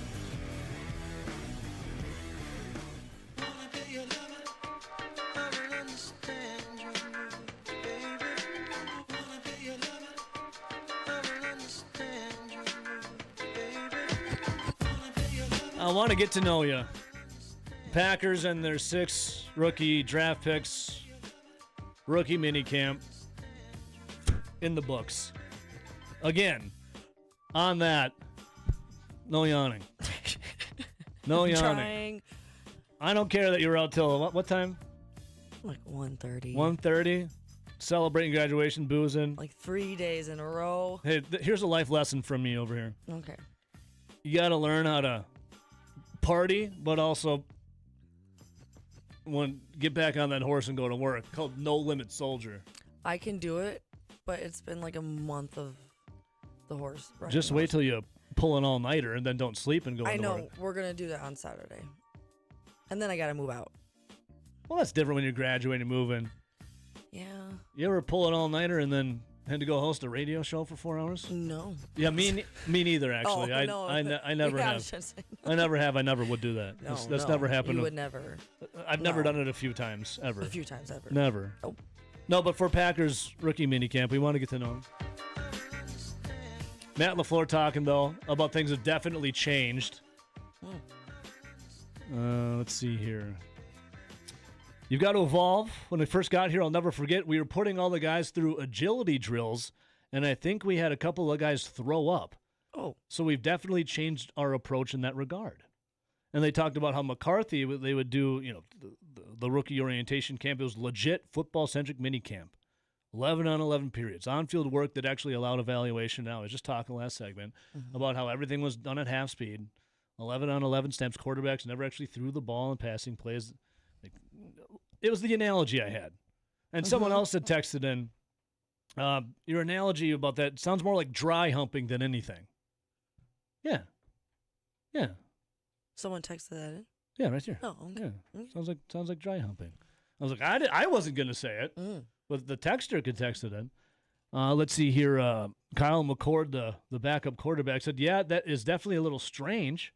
Who spent last year at the Eagles, was eligible to take part in practice since he didn't see any action as a rookie. I'm not the biggest fan of what had happened for rookie minicamp, but it still obviously is good work. So, again, it's like going through all the motions of something, but never finishing the task. 608-321-1670. We'll hear from them momentarily. First line one, good morning. What's up, perverts? Market Plunger, how are you? I'm good. How you doing, Jerky? I'm on cloud nine. You bastard guy. You kick my dog. As far as Market Plunger, we got short-term Lindsay over here. This is your last week for in. Yeah. She has no idea about Kurt Parr. And Kurt Parr, and you kick my dog. Oh, you have to listen to Jerky boy. You bastard! You kicked my dog. You bastard guy. No, I did not. Okay, you bastard guy. My gosh. Jerky boys, get cultured, Lindsay. Okay. Oh, it's very. That's pure American culture. That's pure like New York City culture. It is just gutter culture. That for me is just being online on like downloading things off of Napster in like 2003, and hoping it wasn't a virus. What was that guy's name? Sean Fanning. I'd have to look again. Yeah. His name was Napster, but yeah, Sean Fanning or something like that. Yeah, Sean Parker. Sean Parker, all right. I was thinking Dakota Fanning. Co-founded Sean Fanning and Sean Parker. Sean spelled, all right, yeah, Sean spelled Fanning. differently, Yeah, by the way. That was the dude that was named Napster. That was like a screen name. Dude, not to get off on a side note here. Do you remember the first song you ever downloaded off of Napster? Yeah, matter of fact, I think it was Rob Bass. It Takes Two. Really? Yes, yeah. I wanted to listen to that song, and I didn't want to go out and buy the CD. So, growing up out in a farm in the country, we had dial-up modem through MHTC, Mount Horeb Telephone Company. Shout out. Yeah. And to get on, beep, beep, boop, beep, beep, boop, boop, to get online, it'd take forever. I downloaded Napster. The first song I ever downloaded, Market Plunger, before I left for school at 6 in the morning. Barbie Girl? No. Before I left for school at 6 a.m., I think the bus came at 6:20. I started, and then 8 hours later when I got home, it was almost done. And then around 7 o'clock, it finally got done downloading. And the first song ever, Disturbed Stupefy. What a song, the first download. God, that's hardcore for a kid. With the difference, they get stupefied. At least it wasn't like Sepultura or something like that. No, then it was like Eminem and Korn and Linkin Park. Cannibal Corpse. I never got that. Yeah. And then I didn't either. And then once you're coming into your own, Lindsay, cover your ears for a second. You would download some what you thought would be videos of. If you catch my drift, and that was just a virus that would destroy your family computer. Yes. Yes. Or the Trojans taking over everything. Yeah, live and learn. Anyways, Market Plunger, what's going on? Good times. Well, as far as doing the all-nighters, and I'll leave you with this, doing the all-nighters and going to work, from an old pit trader down in Chicago, cocaine's a hell of a drug. I'm totally kidding. Of course. Was never my. No, it really wasn't ever my thing. Everybody else did it, but not me. Yeah. But I've been told. Yeah. So. Yeah. Well, all right. I got ahead. See you, Market Plunger. I'll keep you in my thoughts. Please do. People. See you. Yeah, he never did it. He just liked the way it smelled. All right, 608-321-1670. Rookie. Oh, man. Everyone has their own nickname. It's so funny. Well, yeah, hence why you hear Lindsay, short-time Lindsay. Mm-hmm. You don't get the subtle nuances of everyone. You don't get the nicknames and the jokes and whatever. That's okay. We'll enjoy our time while you're here. All right, but out of Packers rookie minicamp, Dennis Sutton, the guy at Penn State, shook. And maybe you could appreciate this. Okay. When you work for WBAY, the news station in Green Bay, you got to go into the locker room. I was in the You got locker to room. interview some of the players. Every day. Yeah. Well, you got to ask one question one time, right? I did ask one question. Because one someone time. said, "Don't embarrass us." I lost my confidence because someone. Because some man, we'll say some man, some pig of a man said to you, not to embarrass the "Don't company. embarrass us." And He didn't so say like sweetheart Guster? or darling, did Nope. he? All right, well that would have been None of even that. worse. We would have put him right on his ass. We would have punched through his face. Mm-hmm. So, anyways, Dennis Sutton, new edge rusher, he shook and introduced himself to every one of the media I members. saw that. Would you appreciate? I Would you loved appreciate that. something like that? Yes, I actually showed my boyfriend, and he was like, "Oh, it's all for, like, show," and I was like, "No, that's this." I looked at genuine, and I loved it. Yeah, I actually saw some of my old coworkers, Joey, in the background smiling, and it was so cute watching as he shook everyone's hand. Good. Yeah, I loved that. I know, like I our did Mike see Clemens was probably loving it, and our Rob Reichel was loving it. But Dennis Sutton, he was talking about on when did he hear from Packers and other Penn State alum Micah Parsons, Penn State too. Some good pedigree right there. Here's Dennis Sutton. He hit me right after. Yeah, so right after everything happened, he hit me. Obviously, he's come back to Penn State a couple times, but I've talked to him just trying to get some advice already, but he'll be here soon, and just be ready to work. It's the biggest thing he said. Don't worry about anything outside of working, man. So I'm here for the team, whatever team need me to do, and I'm ready to work. So that was really his advice. Yeah, definitely be ready to work. I'll remember when Micah Parsons went down last year, Rashawn Gary was very adamant that he and the rest of the guys were dogs, and you were going to see them step up and do this and do that. And then they literally did nothing. Yep. Rashawn Gary didn't have – he was one of 390-something players to not record even a half of a sack from the time frame that Micah Parsons went down until the end of the year. And Micah Parsons, if you could read between the lines on social media, was pretty vocal about people that weren't working hard enough on the Green Bay Packers defense, and I think we all were kind of noticing he was pointing his fingers at one Rashawn Gary, who's now a Dallas Cowboy. Who's now, no longer a Packer. He's no longer a Packer. Not here. The center and guard, Yeager Burton from Kentucky, he was asked on what the rookie offensive lineman what he hopes to accomplish during minicamp.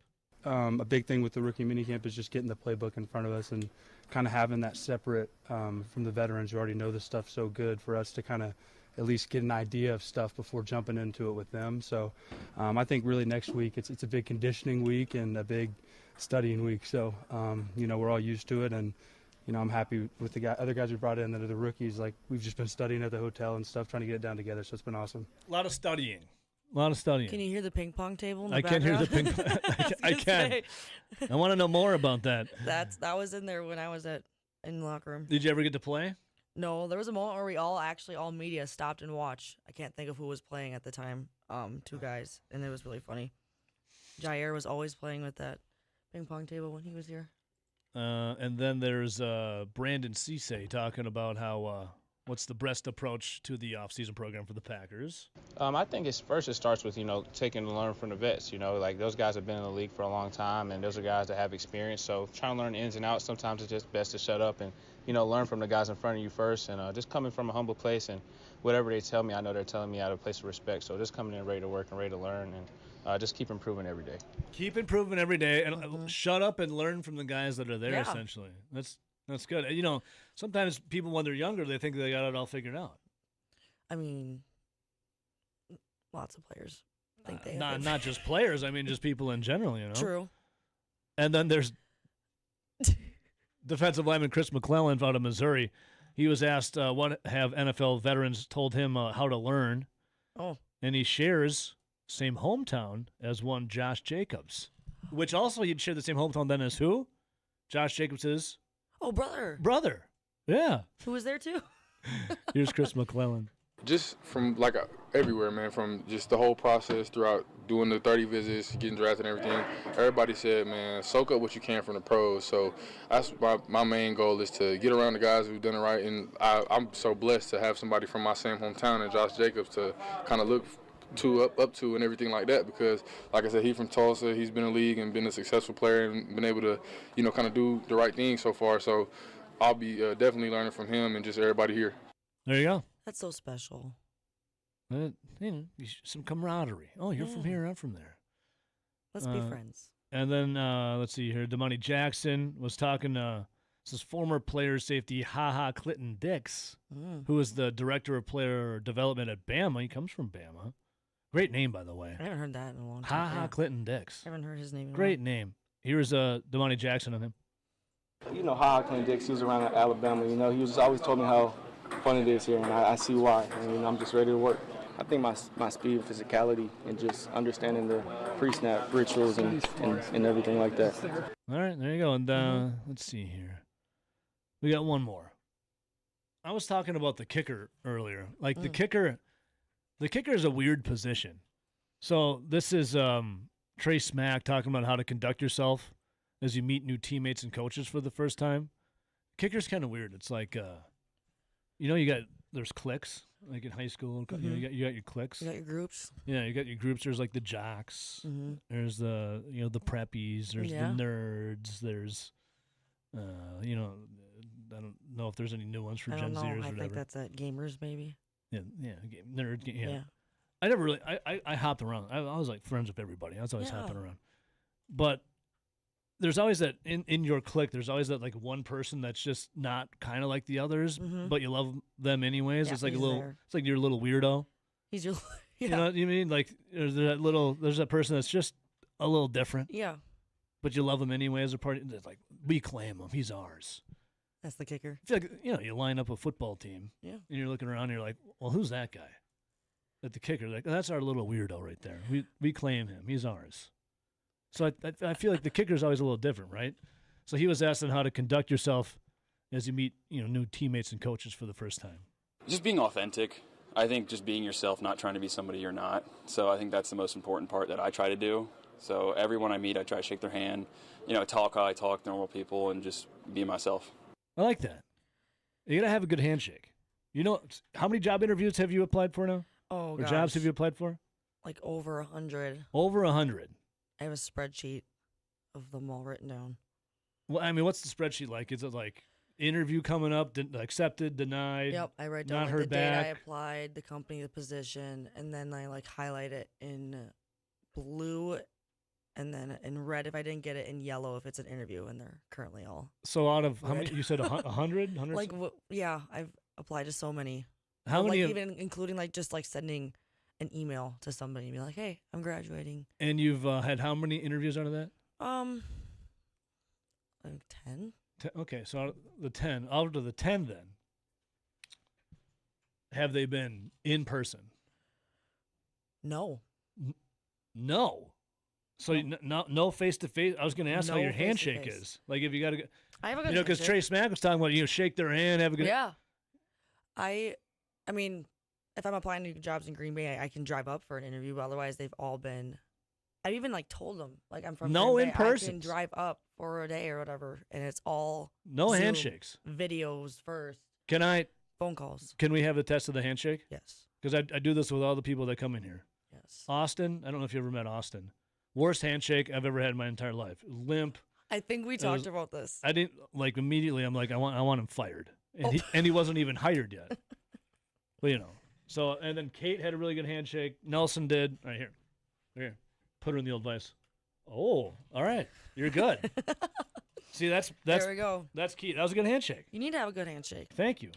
All right, You 608. have one too. 608-321. Well, ours is a little hard as being. You can't Yeah, we got see two it, but cameras in between in the two cameras way. was cords. Yeah. Successful handshake nonetheless. 608-321-1670. Line 1. Good morning. Good morning, Mike and Madison.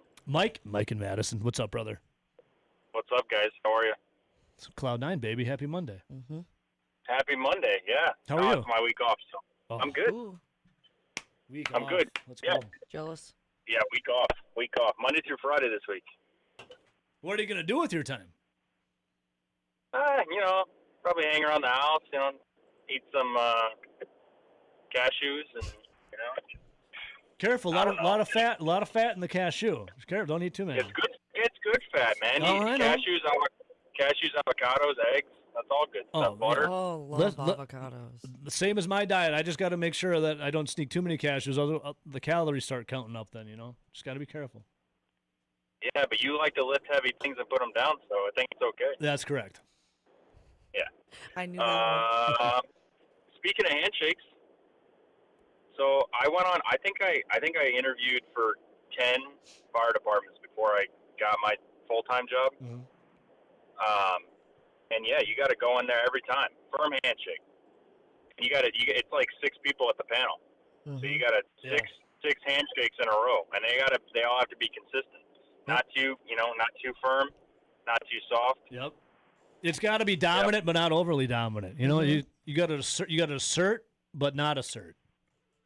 Yeah, you can't do like the Trump handshake. No, where when he you pulls grab the people in. elbow and pull you in. No, you Yeah, can't no. do that. No one like no. No, it's too much. You're trying to assert the dominance. Yeah. Yeah, doesn't work. But yeah, you gotta have the right handshake. I still can't believe that you didn't have any in-person interviews. I know. That's It's crazy. kind of sad. I do way better in 2026, I person. Yeah. Yeah, I mean, I think the phone interviews or Zoom or whatever they are. I think they're a little impersonal. Mm-hmm. Especially like I hate sending in a video interview. Like where they like pull up like these questions. Do you have 10 seconds to record it or whatever? They send you questions. It's literally like They don't ask you. online. They send them to you. Like for the Packer, here, this is a good example. The Packers internship. Uh-huh. First round is a video where they will give you like 10 questions. You have a minute to practice, think of your answer, and then you have 2 minutes to record it, and then you go on to the next question. Oh my God, get Murph on the phone. So It's they're terrible. not asking you the question? No, it's an online like the AI What? bot asking you the question, or it just Oh, pops up on man. your screen. It's terrible, and then That's terrible. you have to get through that to get to the first Zoom. So you have interview. to beat an AI chatbot to get to a real person. To get to yes. Wow. Yeah, that just sounds lazy. It You know? sucks. It really sucks. Yeah, that sucks. Yeah. Because like, So what what- if you're can I really ask- good at Zoom? What if you're really good at talking to somebody, but you don't want to? Like for me, it's looking at myself in the camera. It's Wow. Yeah. Yeah. So what are you gonna do? Can I ask what you're gonna do? Like, what are you interviewing for? Yeah, I'm a marketing intern here, so I've been applying to a lot of marketing jobs up in Green Bay. I'm still looking to do some sports journalism or just maybe sports marketing, communications, and stuff like that. So a lot of those jobs. Otherwise, just like other random things, just in case I need it. Like if I don't, I'm going home on Sunday, just in case I don't get a job. Yeah. So we'll see. Yeah, we'll see. you kind of need money. I know. Yeah, you gotta have money. Yeah, of course. Well, I hope you do. I wish you the best of luck. Thank you. I appreciate it. It's an awesome gig to have. Yeah, I always thought about doing that, but just I like doing physical jobs and breaking stuff. So I guess being a firefighter was for me. Hell yeah. Yeah. What I'm talking about. Well, Mike. That's right. Mike, hey, last thing for you. I know you're a big Badger guy. Early spread for Wisconsin Notre Dame, 17.5, 18.5. Oh, Notre Dame's going to cover that, by the way. I thought your glasses always half full, Mike.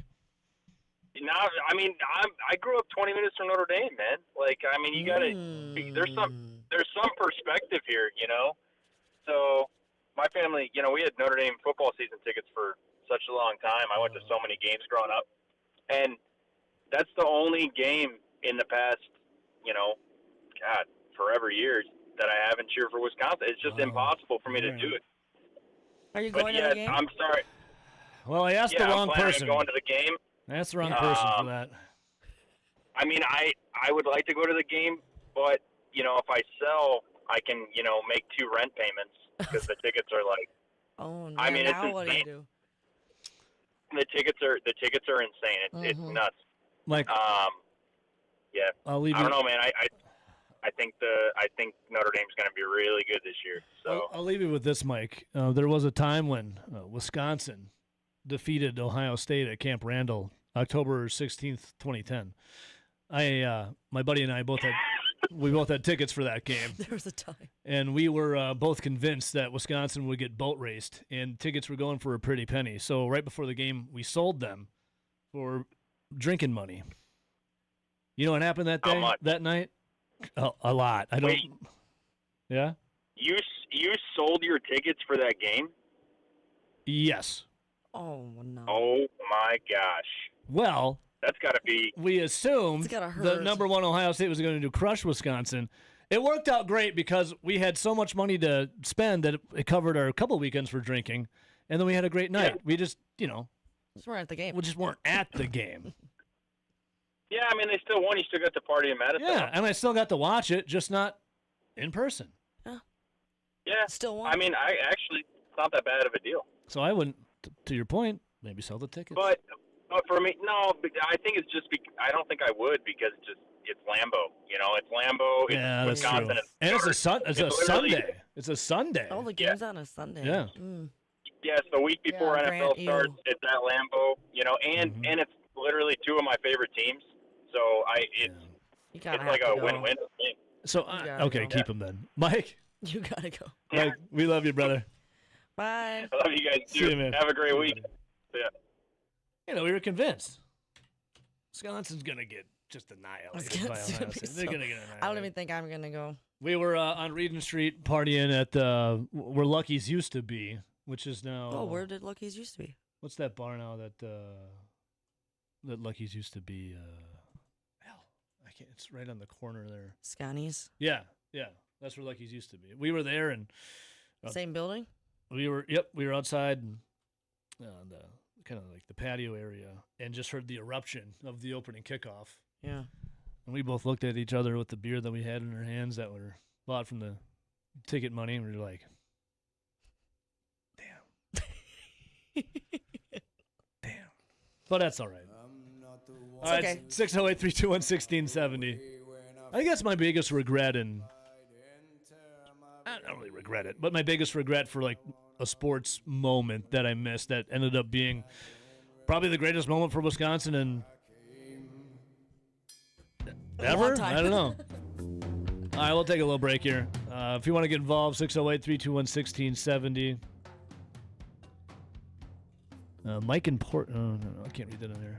All right, we'll take a little break. We'll be right back.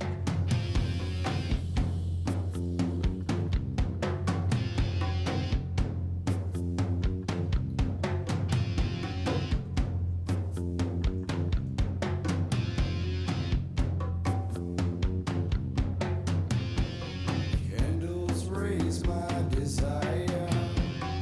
Why I'm so far away. No more meaning to my life. No more reason to stay. Freezing, feeling, breathing, breathing. I'm coming back again. I'm not the one who's so far away when I feel the snake bite enter my veins. Never did I wanna be here again, and I don't remember why I came.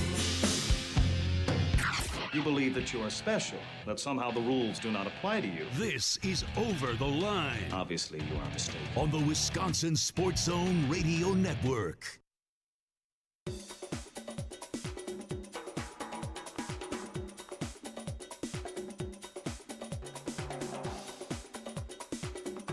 Over the Line will resume in 3 minutes.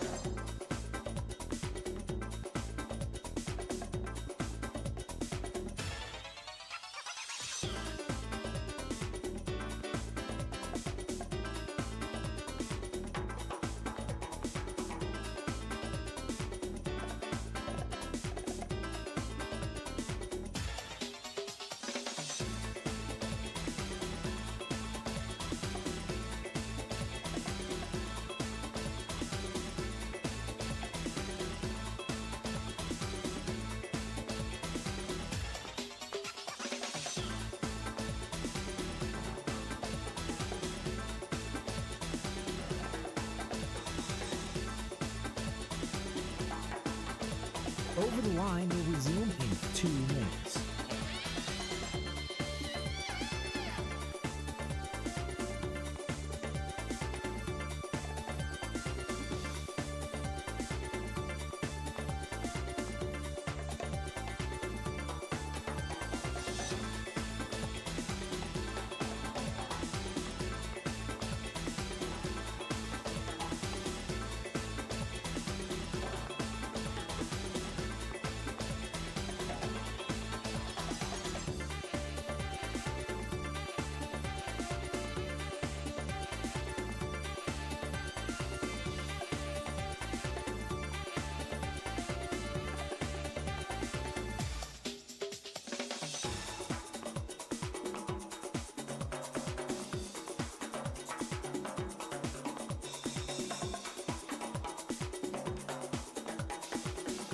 Over the Line will resume in 1 minute.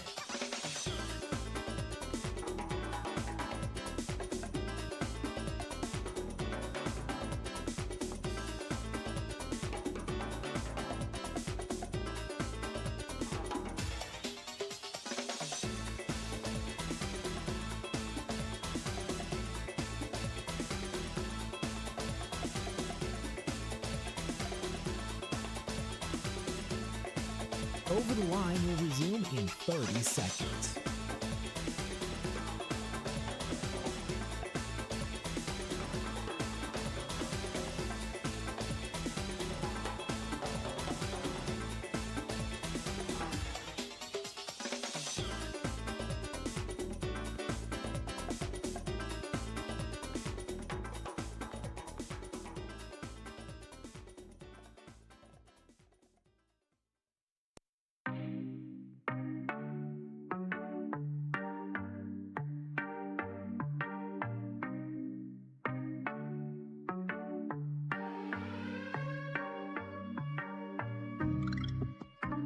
And welcome back in. A little shorty right here. Just a quick segment. We got the long break. A long break to fit in. A long break here. I was laughing about this. So there's, let's see here, a little Bucks chatter. By the way, the Orlando Magic have dismissed their head coach, Jamal Mosley. Finished after 5 seasons, including 3 consecutive playoff runs from 23 to 26. Orlando had a first-round elimination for a 3rd straight time on Sunday. I thought they were going to do it, as they had they jumped out to a series lead, and then ended up falling 4-3 to the Pistons, the 8 seed though. So Magic fired their coach. Bucks got their new guy. But I saw this: the Trailblazers engaged with the Bucks in trade talks at the deadline centered around Giannis Antetokounmpo, and now are expected to be amongst the more aggressive suitors for Giannis again this summer. Portland controls Milwaukee's draft capital in 28, 29, and 30, and you know who is also there? A guy named Damian Lillard. Could you imagine? And hang on a second, if memory serves me correct, Drew Holiday is also there. Imagine Drew Holiday, who won the championship with the Bucks, and Giannis, Chris Middleton. They send him away. Things go south for the Bucks. And wouldn't it be funny if Giannis ends up teaming up again with Damian Lillard and Drew Holiday in Portland? While, well, I do believe the Bucks are also paying them. That is funny. I don't know how much an NBA girl you are, but that... I do not watch NBA, honestly. Yeah, a lot of people don't. But Dame, Drew, and Giannis in 2027 would be hilarious, just because Drew Holiday, Damian Lillard is the one that upset the apple cart for the Milwaukee Bucks. You know, Giannis, maybe out, maybe not. We'll see. More will be revealed, as they say. All right, 608-321-1670. Let's see, Johnny Cribbage. That Portland team would be old. They would be very old, Johnny. Very old. Yeah, it'd just be funny if those names all back together. All right, a little more Packers chatter around the way. If you want to get involved, again, 608-321-1670. We'll be right back.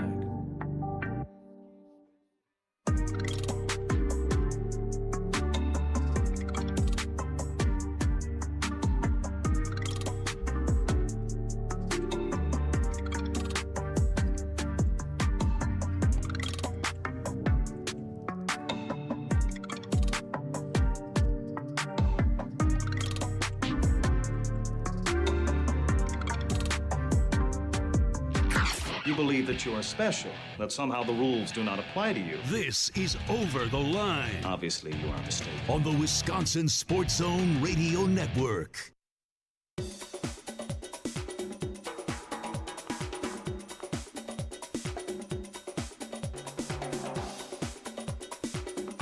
Over the Line will resume in 5 minutes.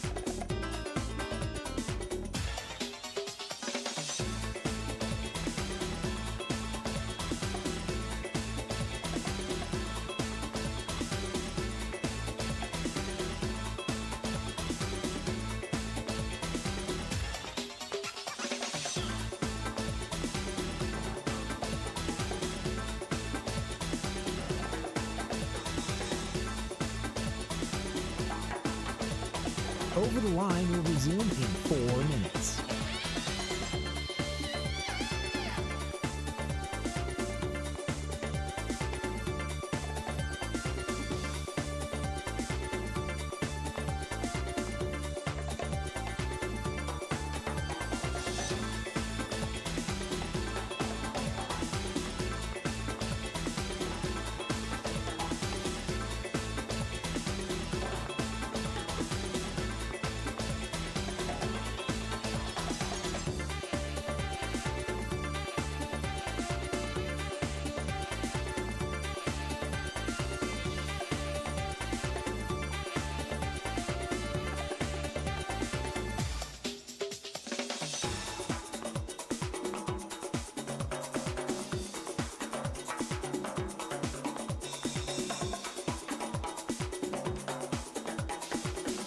Over the Line will resume in 3 minutes.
Over the Line will resume in 1 minute.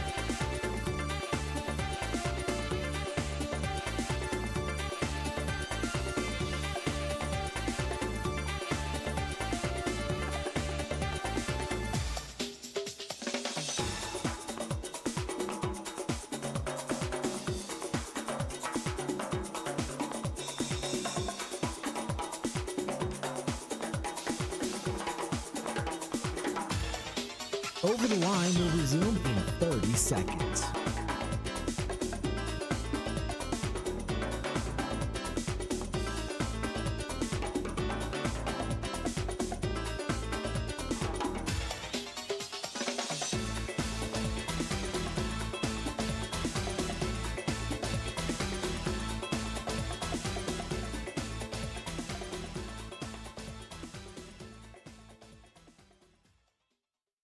Are you gonna be? Say that you're gonna be.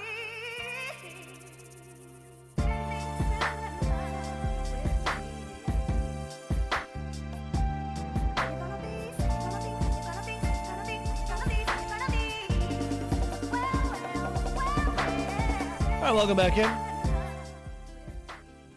have to play this one video the Packers posted, getting to know some of the rookies here. Some of it's a little concerning for some of it. Another I agree with, so I'll explain momentarily. It's couple of the answers are eyebrow raising. Before that, though, Darnell, what's up, brother? Oh, what's up? What's happening? Hey, well, I'm just I'm on my way to a meeting here for work, and you're a homeowner yourself, correct? Correct. All right. So when you went through the home buying process, you made sure that prior to when you went to your closing, right? Mm-hmm. You had all your ducks in a row. And by that I mean, like, you knew how to get your funds to the closing table and whatnot, right? I would imagine that's how we would be secure to get a house is by putting all your ducks in a row.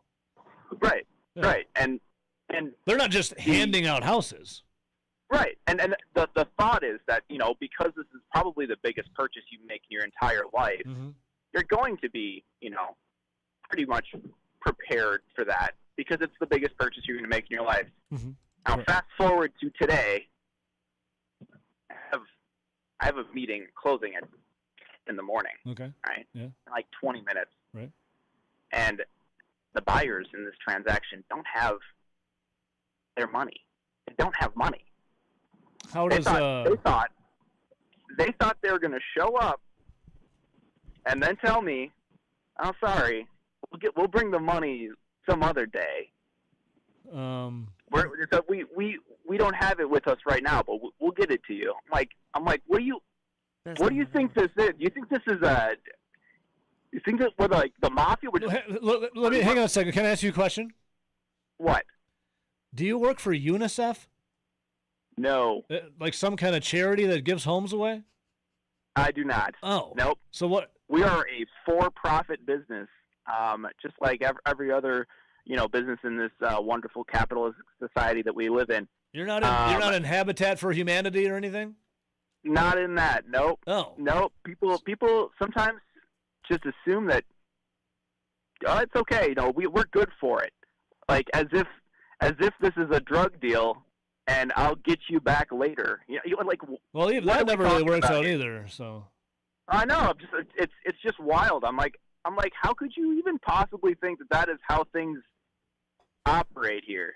What if you say yes? It's like a gangster movie, like the Sopranos or something. What if you say yes, but there's points on it? Now you're going to charge them points. The interest is going to come tenfold, and if not, Daddy's getting his legs broken.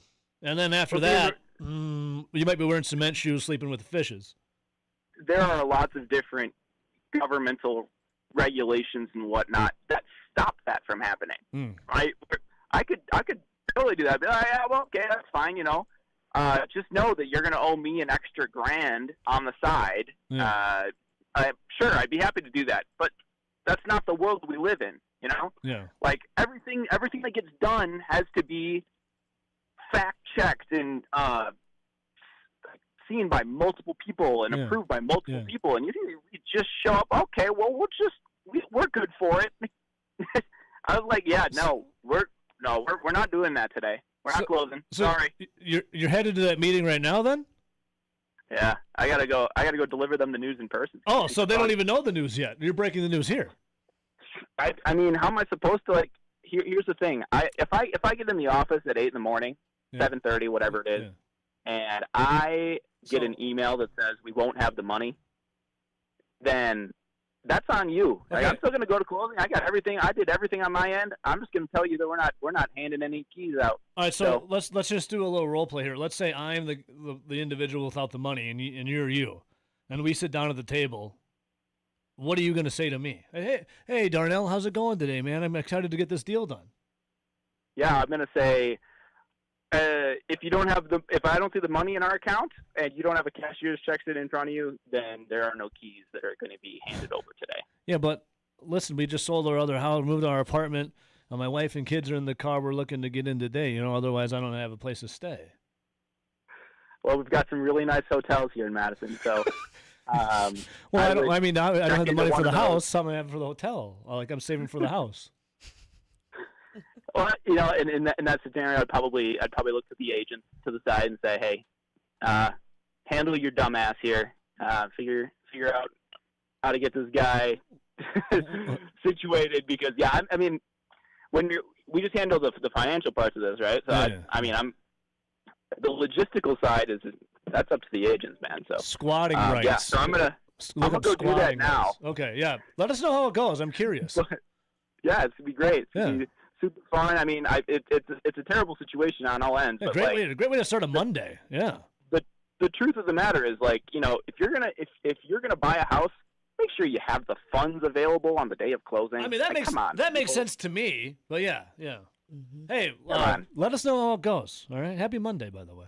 Yeah, we'll do. You have a good one. You too. Best of luck. Yeah, you kind of need. I mean, I was under the assumption that you needed money to buy. I know you go get a loan. I put down a nice. I saved for a long time. Yeah. And then put down a nice down payment that also got me out of PMI, the private mortgage insurance. Therefore, it would knock my mortgage down. But yeah, I saved money. Huh. Yep. All right, Lindsay, let me ask you. Short time, Lindsay. Yes. Do you eat steak? I love steak. Awesome. Well, how do you like your steak done? Well done. Oh. Mm-hmm. I saw that coming. I try not. I do like a little pink. That's it. I've been doing my best in the last couple of years not to steak shame people, and not because I'm not the one eating it. I would just what I'm saying is, have you tried it medium rare? I'll have a few pieces. It's more of like a personal thing. Yes, I have. What's the personal thing? Like like thinking about the red. I don't know. It bothers me. I don't know why. It tastes good. You know that the red liquid in steak though it's not blood. That's the thing. I know it's not, but my brain I eat it, and that's what I think of. It's called myoglobin. Myoglobin. It carries. Learned that new word today. It's not blood. The blood is all removed from the meat during the slaughtering process. Just FYI. So it's not blood. Well done. Well, okay, and that's fine. That's fine. I love steak. I think my death row meal would be like a steak, but a well done baked steak. Potato. So you would get like some sort of. You would get like sprout. a Wagyu, A1 Wagyu beef. Like, would you get the best cut you could find, right, for your death row, like last meal? Yes. So you'd get the best cut you could find, like a Wagyu, and then you would order it. Well done. You would take that Wagyu steak, the best cut, and That's just how I like and it. just ruin it. Okay, that's fine. Ruin's a strong word. No, it's I think the perfect word, and that's okay. I'm trying not to steak shame. I do love steak. What do you put like A1 on it? No. Oh. I just eat it. Ketchup? Okay, just no ketchup. So you like Absolutely to eat? not. You like to eat dry, chewy steak? Is what you're saying? Dip the steak in a mashed potato. Okay. The reason I asked, getting to know that's tough. Getting to know the Packers and some of the rookies, they were asked, "How do you like your steak?" You want us to answer this? Medium rare. No other way. Nope. Medium rare. Brandon Cisse, medium rare. I'm a medium rare guy. I'm a A5 Wagyu medium rare. If that's red, it ain't dead. That's all I gotta say. How do you like your steak cook? I'm a medium rare guy. That's medium well. Medium well. Yeah, medium well. I like my steak medium, and if you get well done, you deserve jail time. Oh. If you get well done, you deserve jail time. Well, the guy that said if it's red, it ain't. By the dead. way, he did not make the team, so he. Okay. You deserve jail time. I did see this video. I'm not a real big steak person, but what, medium rare? That's what they say? Yeah, that joint 5. Medium. It has to be medium, or I can't take you serious. A couple guys said medium well. Really? Oh, no, I can't do that. That's hockey puck. Yeah. Medium, heavyweight. Gotta have it medium. Medium rare plus. You know, lock in. What's medium? I could do a medium well. What's Maybe medium next time rare? I'll order it medium well, and we'll see if I like it. Medium rare plus is. That's. Medium rare plus. Yeah, I don't know what medium Like rare medium, plus is. like he would order it. Medium. I don't rare know. up I don't know. He said. and up. Sure. I don't know. All right. Like, yeah. So well done. Wow. Yeah. Sorry. That's okay. I'm trying. Sorry. I'm trying not to steak shame because I'm not the one eating it. I just feel bad that the cow, which is the bovine, my favorite animal, it literally went through all of that, eating all that, those veggies, that grass, and just living its life for you, And I ate it. just to make it well done. Poor cow. Poor cow. That poor cow. Wow. Just for you, Ebo, I'll order it. No, medium you well whatever you next want. time. Seriously, I'm not trying to steak shame. All right, 608-321-1670. Drew, Mississippi Drew. I always say rare as you can legally go. Mm. Yeah, I like a good rare steak too. You can just. I think you can just eat it. You can just, you rare. can just eat it. You ever have Never. cannibal sandwiches? Never. No, never. Raw hamburger, Never. onions, I will never eat anything rare. sushi. Or like, have you ever just ate an egg? Yeah. Like just cracked it open? Yes. Yeah, no. I love I the won't do that either. Rocky Balboa inspired me. Absolutely Sushi. not. Sushi? I will do like a crab, a California. I will do Stop. No. salmon Nope. and shrimp. Nope. No. You're missing out, man. It's okay. Hey, I'm not going to shame. Not shaming. Not shaming. Not shaming. He's not shaming. We'll come right back. Final segment next.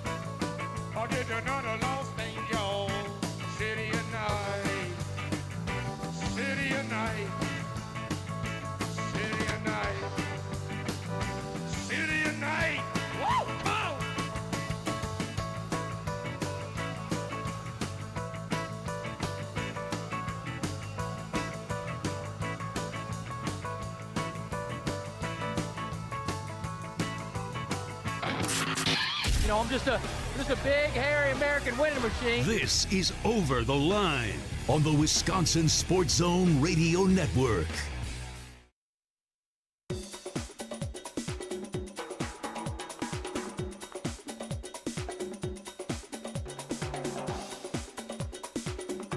Over the Line will resume in 3 minutes.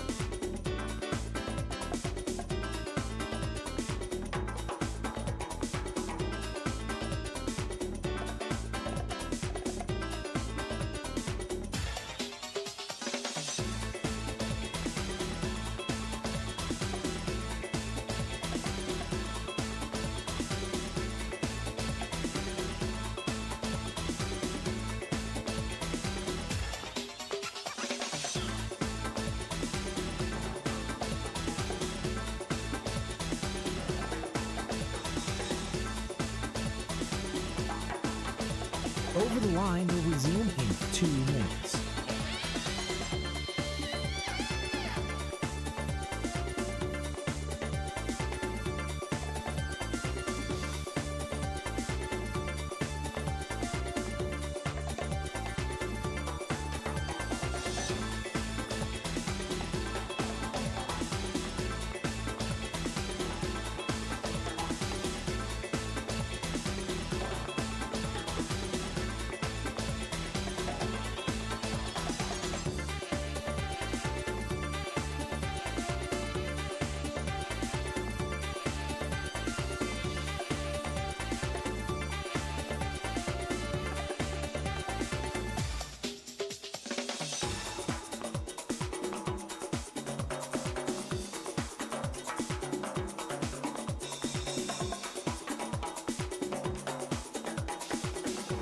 Over the Line will resume in 1 minute.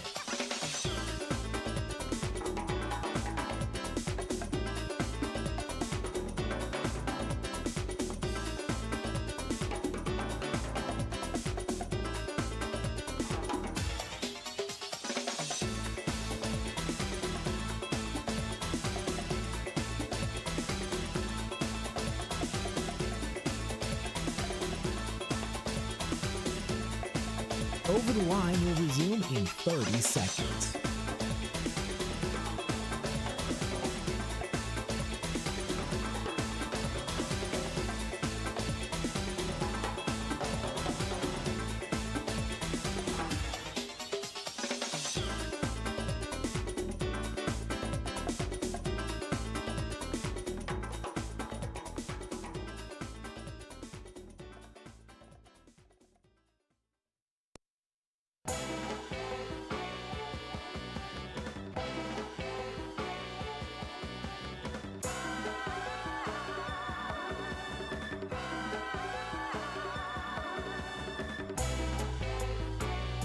All right, welcome back in. Final segment before we hand it over to our guy Grant Bills, who's in for the Bill Michaels show.